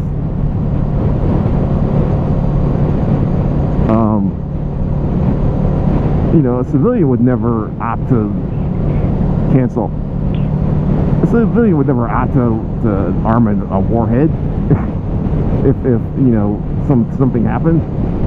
So Coffey and his team were sent there to A, ascertain the sub condition, B, acquire a nuclear warhead, C, attempt to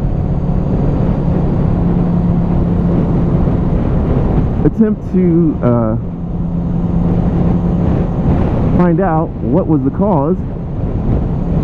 And then when he did find that big probe, the liquid probe that went through the ship, and you know,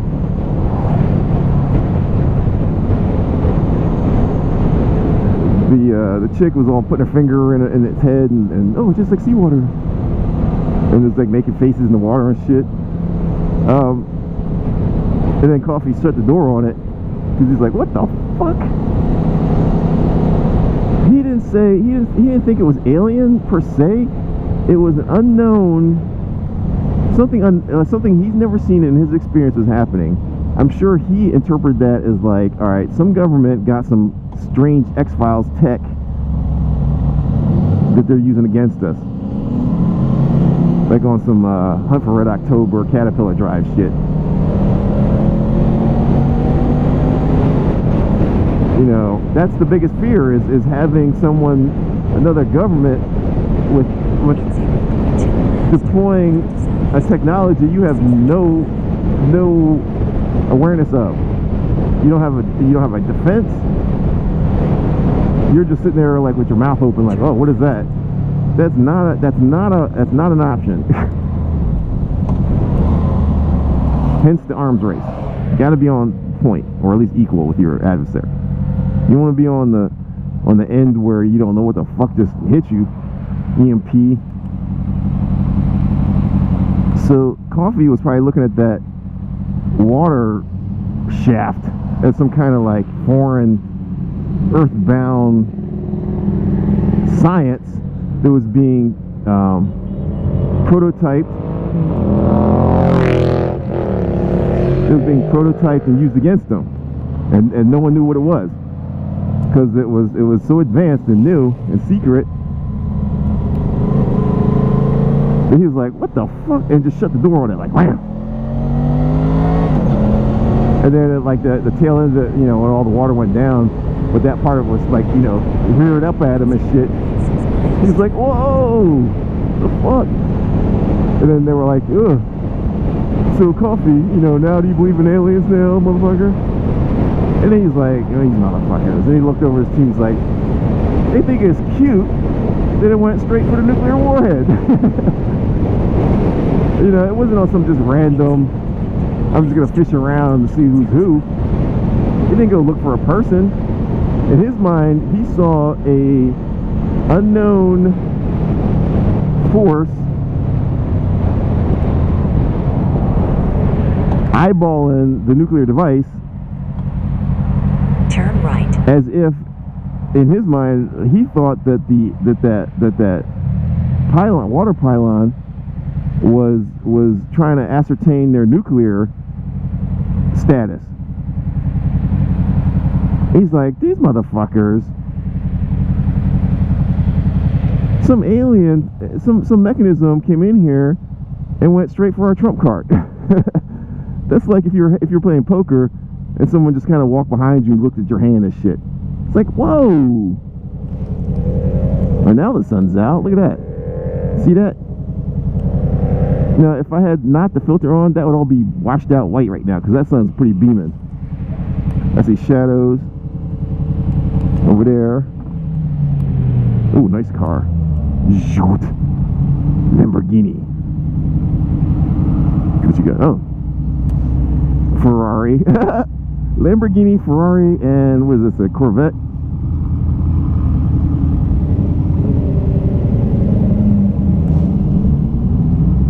Yep. That's about the pecking order, too.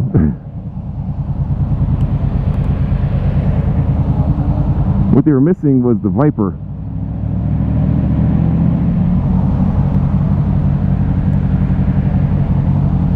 Oh shit, must have been an accident.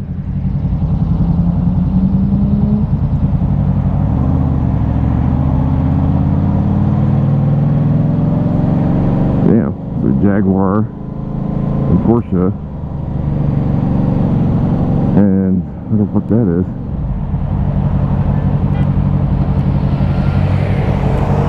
Shit, guys. That's like it's like an accident or something happened with like your $50,000 antique vehicle. That ain't cool at all.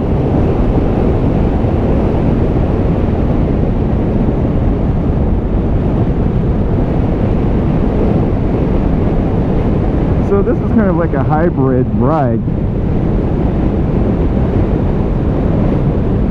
Kind of like that actually. Sometimes I find myself going back and forth on the same road. Like I would come this way, and then I would come back this way.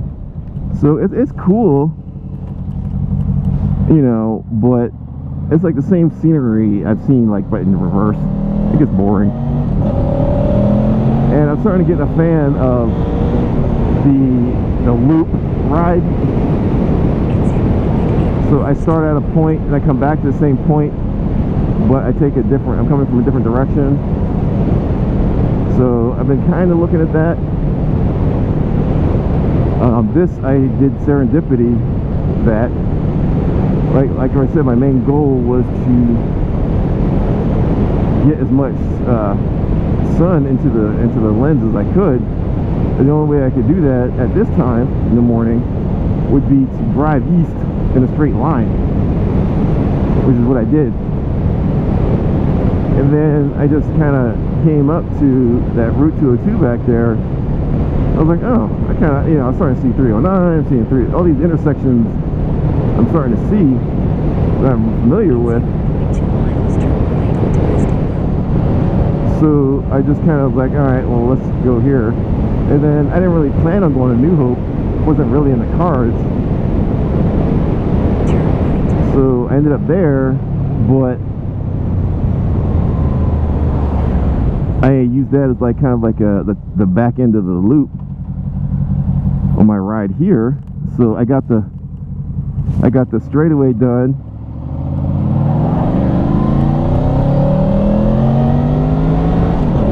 You know, and now I got a fun ride going home. Because going back that same way I just came would be boring as shit.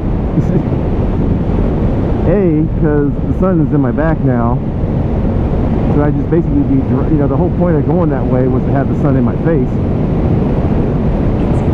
So driving a straight line wasn't really, you know, making a lot of sense.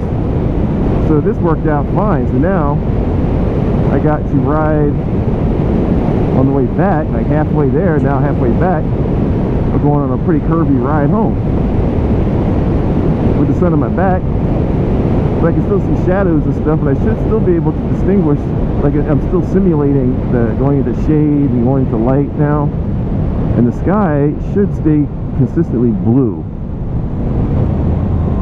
Normally it would be washed out white, you see, if I'm facing the sun or not. So the sun wasn't really a factor in the washout. It was just a bright light, just ambient.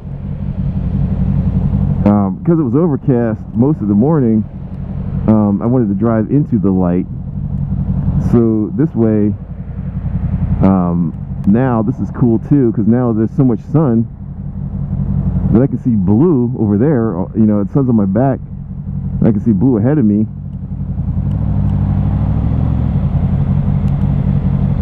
So this works. This is all working out.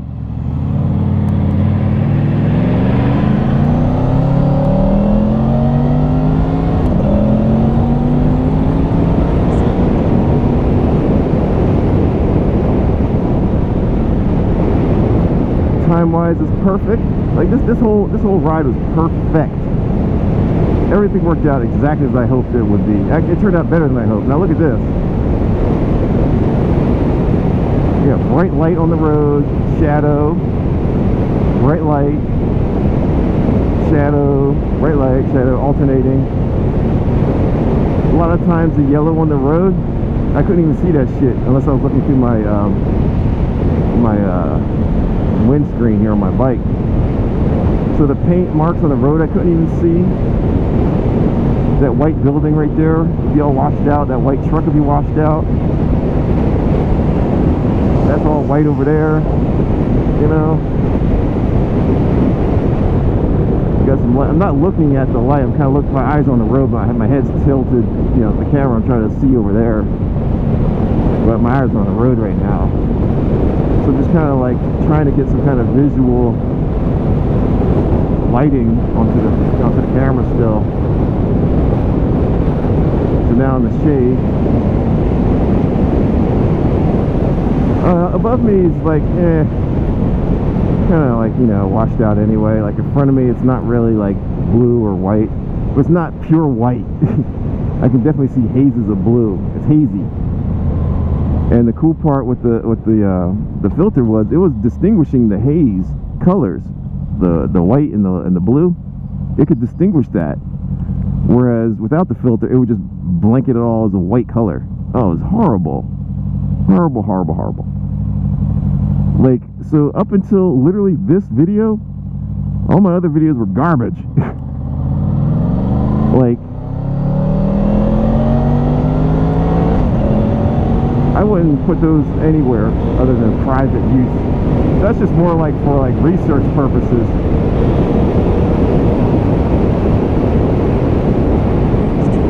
I wouldn't be like, hey look, here's a video of me riding. It's like, that video looks like shit. I can't see anything. Cancel. But hopefully this will look better. And then from here on out, I'm rocking, it's still on? Yep. I'm rocking this shit. And I'm gonna get one from my other case. And then finally, it will be done. The GoPro project will be complete. And once I get everything, all the boxes checked off, I'm like 95% done of the project. I know what works, what doesn't work. I will never have technical issues in the future because I've solved them all in the summer of 2020. Took a while. A lot of trial and error. Oh my god. And I just wish I had a little bit more, you know, material to look at. Like, I have not seen anyone doing what I'm doing. I didn't come across some video where some guy was like, yeah. No, actually, that's not true. I did come across one. It was a Austrian. Alright, there you go. So up there, that would be like, that's so bright, and there's like blue clouds. I'm hoping you can see all that. So it was like this video of this Austrian mountain biker. Oh my god, he was good. This dude had a GoPro on, and he was like going down these mountain tracks that were like, yo, are you kidding me? You would die if you weren't a professional doing what he did. Follow the road for about 3 miles. I mean, that was harrowing, what he was, the routes he was going through. Going through trees and stumps and rocks and bridges and turns, tight turns. Oh my god, I was like, wow. But so his problem was similar to mine. That's why I even saved his video as a reference. So he was saying that, like, same thing. He'd be in the shadow, and then as soon as he went into the light, it would wash out, and then he'd go back to the shadow, and then, you know, back and forth, and then he was having the same issues I was having. So his solution was to fix it in post to some degree. And so I was like, well, you know, if this guy's gone through with it, he seemed pretty professional, had a lot of followers. So let me just kind of follow what he did. And that's a nice Audi. And so he was doing it from the post angle of it, but it still wasn't perfect, because he was like, he could get a little bit better lighting going on, like mute it a little bit and see a little bit more blue. But at the same time, it started darkening other shit, and he didn't have enough finesse to get it right. So that's how, and then that's how he left it. I'm like, that's not helping. Had he said, oh, and then so I came across this polarizing filter I threw on, and it made all the difference. You know, like that would have been nice to have, to know. You know what I mean? Like, don't tell me what the problem is and some half-ass solution that didn't work. This is the solution. Put a goddamn polarizing filter on your lens case and call it a day. Problem solved. Like, why can't someone just say that? You know, if that was such common knowledge, I would have ran across it. I did not see those words. I saw people doing tests with polarizing lenses saying, oh yes, and here's what it looks like with the lens, and here's what it looks like without the lens. Split screen, stationary, you know, shot, some static shot of like, you know, a water, you know, some trees and lighting and shit and the sun going on. I'm like, yeah, I see that. That looks, I can see the difference. Yes, it does look better. Now, how about you put it on a bike and go through dynamic shading and tell me what you got? You know, they didn't do that. So a lot of the stuff I was looking at was static comparisons with filter and without. And that wasn't working for me. So then that's when I came across that downhill mountain biker video, which was as close as to my predicament as I was getting. And that took a minute of searching.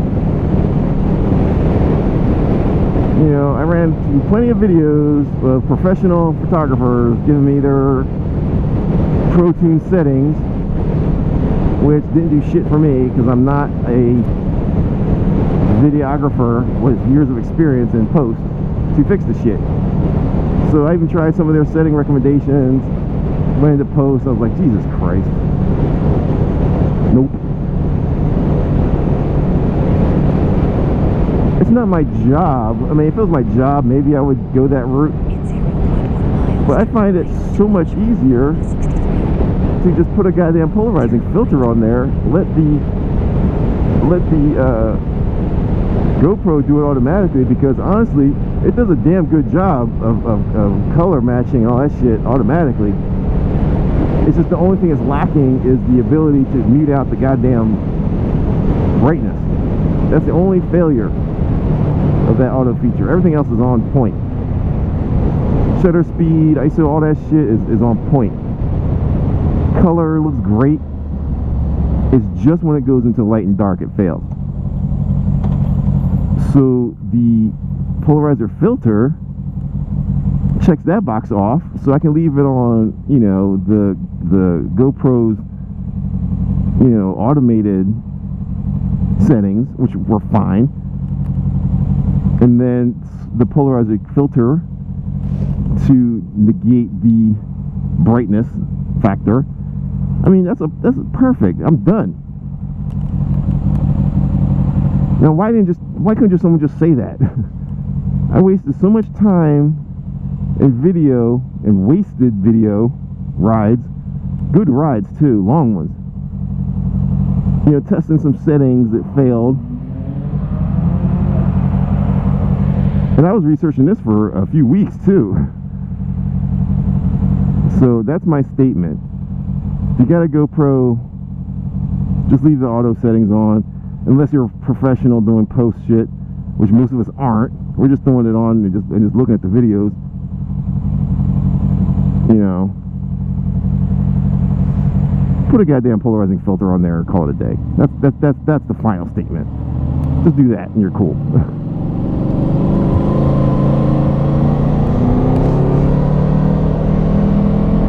Damn. In 0.3 miles, turn left onto Evans Road. This is crazy. I mean, the sun is actually out now. The fucking weather app lied. it said the opposite. The opposite happened. So they said it was going to be sunny and bright in the early morning, and then around 9 and 10, it's going to look like shit. So this is exactly the opposite. So it's 10:30 when they said the sun was going out. It was going to be cloudy for the rest of the day. It is now bright as shit, and I can see, you know, some blue sky, some white clouds up there. This does not look overcast at all unless it's coming from way over there to the left. And it's hot. Well, not really. It's 75 degrees, but it feels hot. So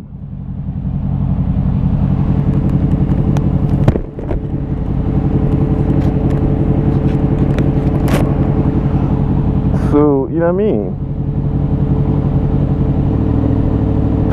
Totally opposite weather, what they said.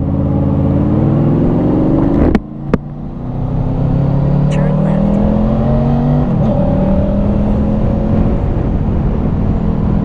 I mean, you know, it's fine. It all worked out in the end. I'm glad I got like light coming at me now from all directions. This is perfect.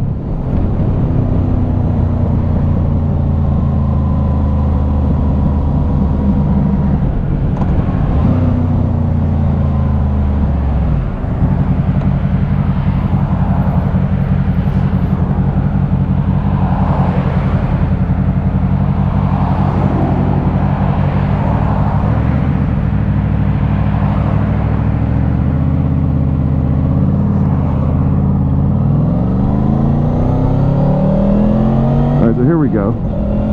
Shadow and light.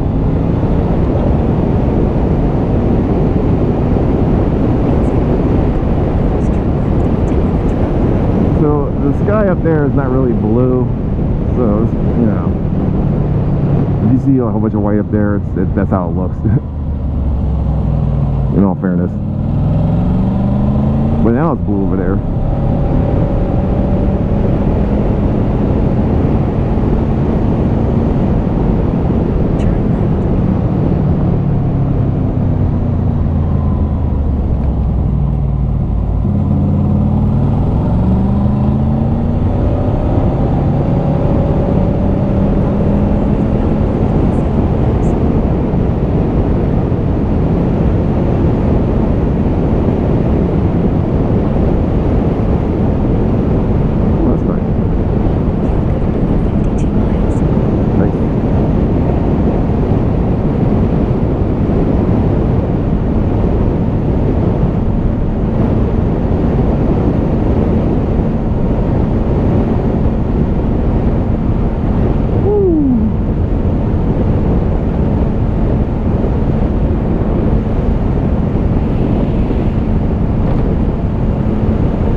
So cool.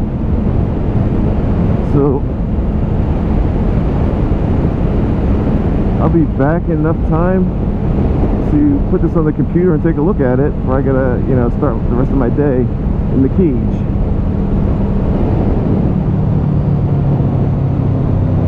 What's today, Saturday? Oh, maybe I can go out again.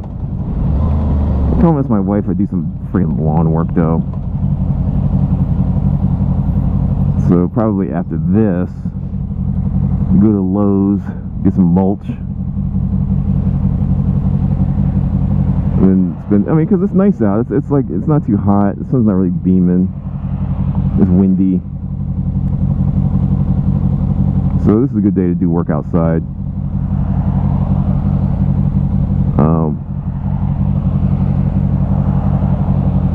And I went riding this morning, so I got what I came for today. You know, like, ooh, I want to go riding again. I need to feel the open road. I need to be free, baby. Stop holding me down doing housework.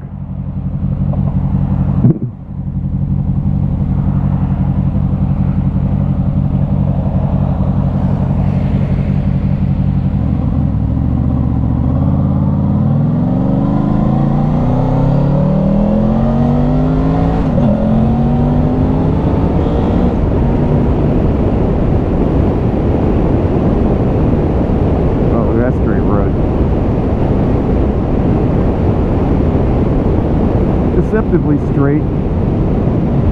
Because then you want to be like, oh, I'm going to speed through this shit. There's always some car pulling out, like a landscaping vehicle, pulling a trailer of like lawnmowers, fucking this shit up. So try to keep an eye out on roads like this. It's deceivingly quiet. Maybe too quiet.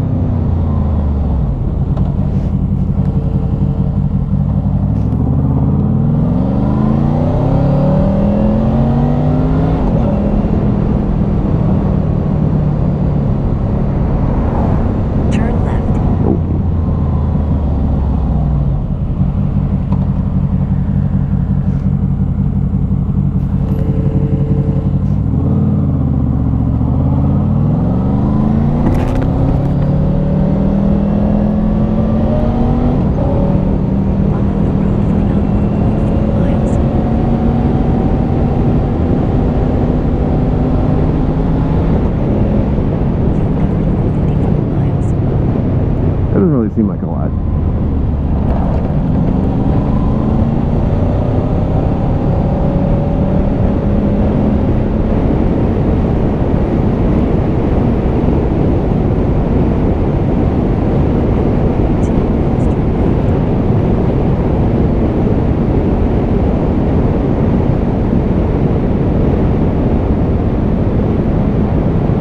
Wow, look at that house right there. Shoo! Must be nice.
left. Where the hell's that going?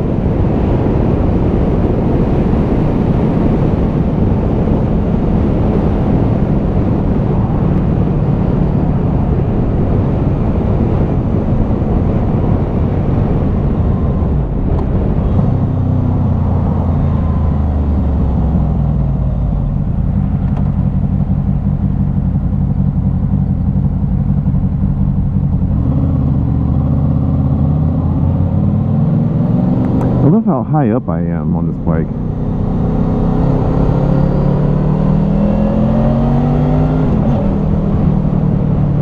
Like, I can see over all these cars. You can see each one of their roofs. It's crazy.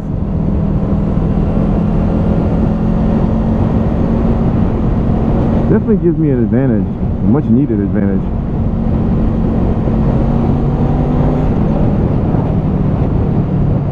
Like, I can see so much more than a regular car could.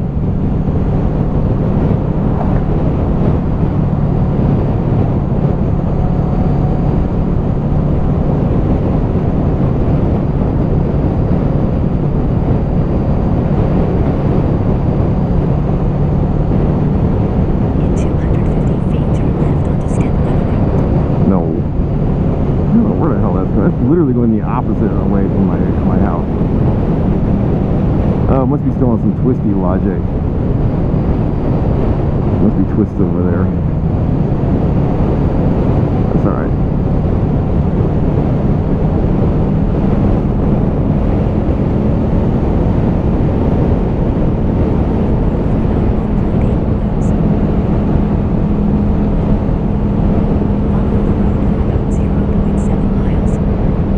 It wants me to go left. Oh, I know. It's gonna go. It wants me to go back. I know where it's going.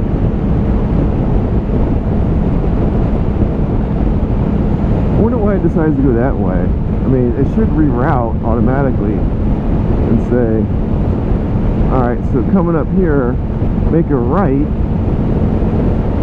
going towards my house.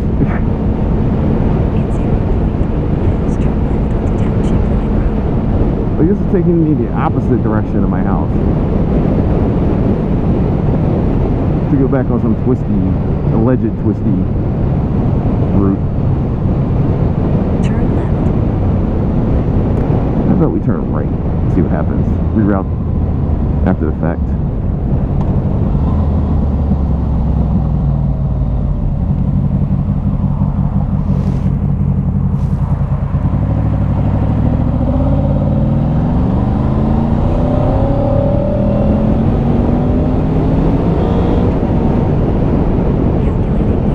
There you go. Yep. Okay.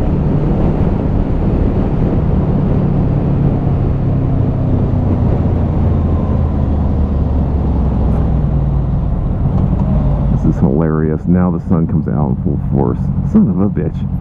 I gotta say that weather really fucked this one up.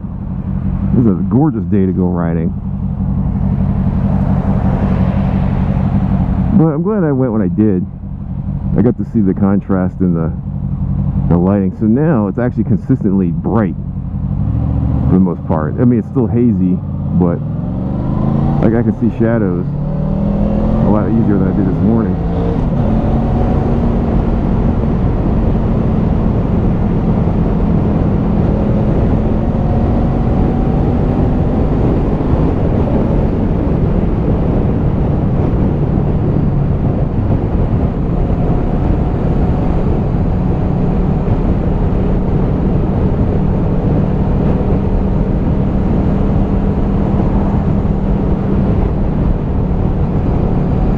In 1 mile, turn left.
another thing they're doing now, just for the archives, is they're trying to open up the schools again.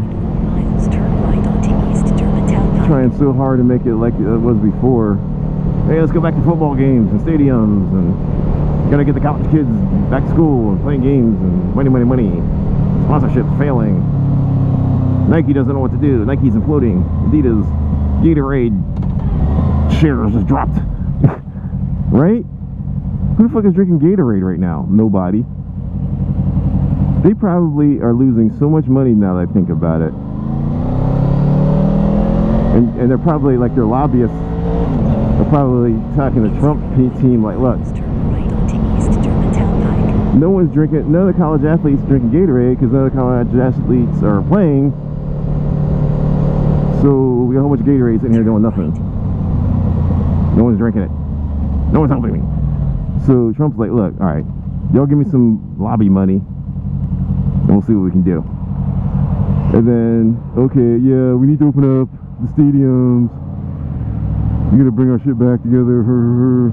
I suspect money is behind these decisions. Schools are a little different. I don't know what to make of that one. So schools have a lot of different layers on why they need to be open. The whole,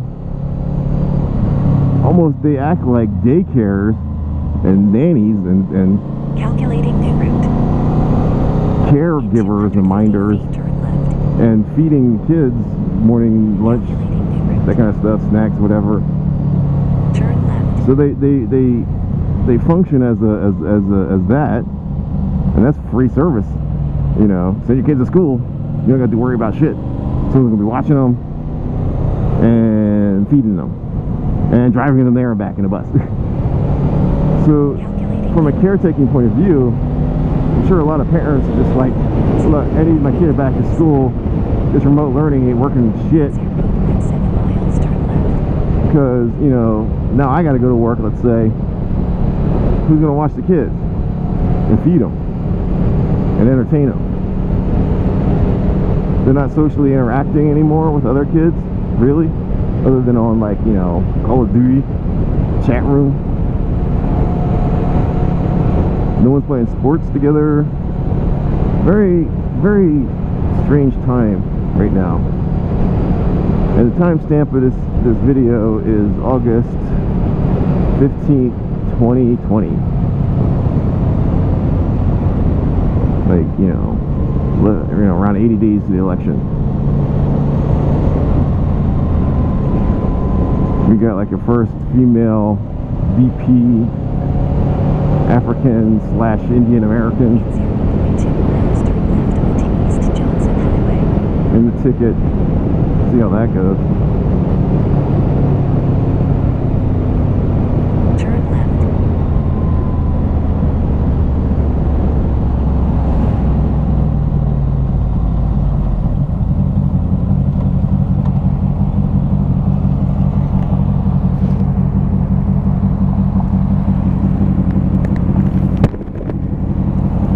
Okay, still recording. I'm gonna say this is gonna be a good video. I want to call it now before I even see it.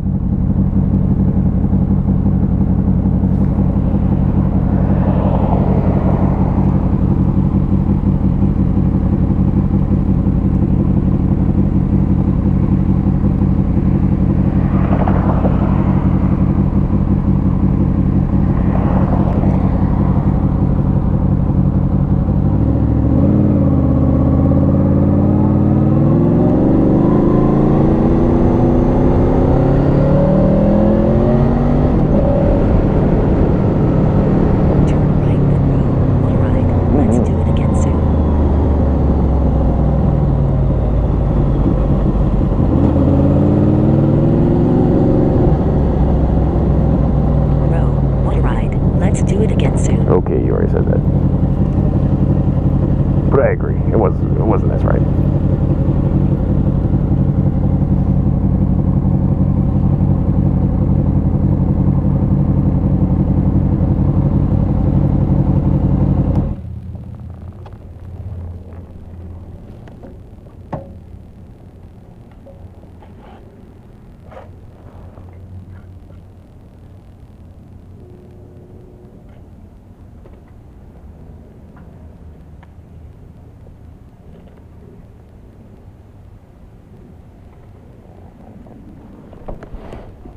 Okay.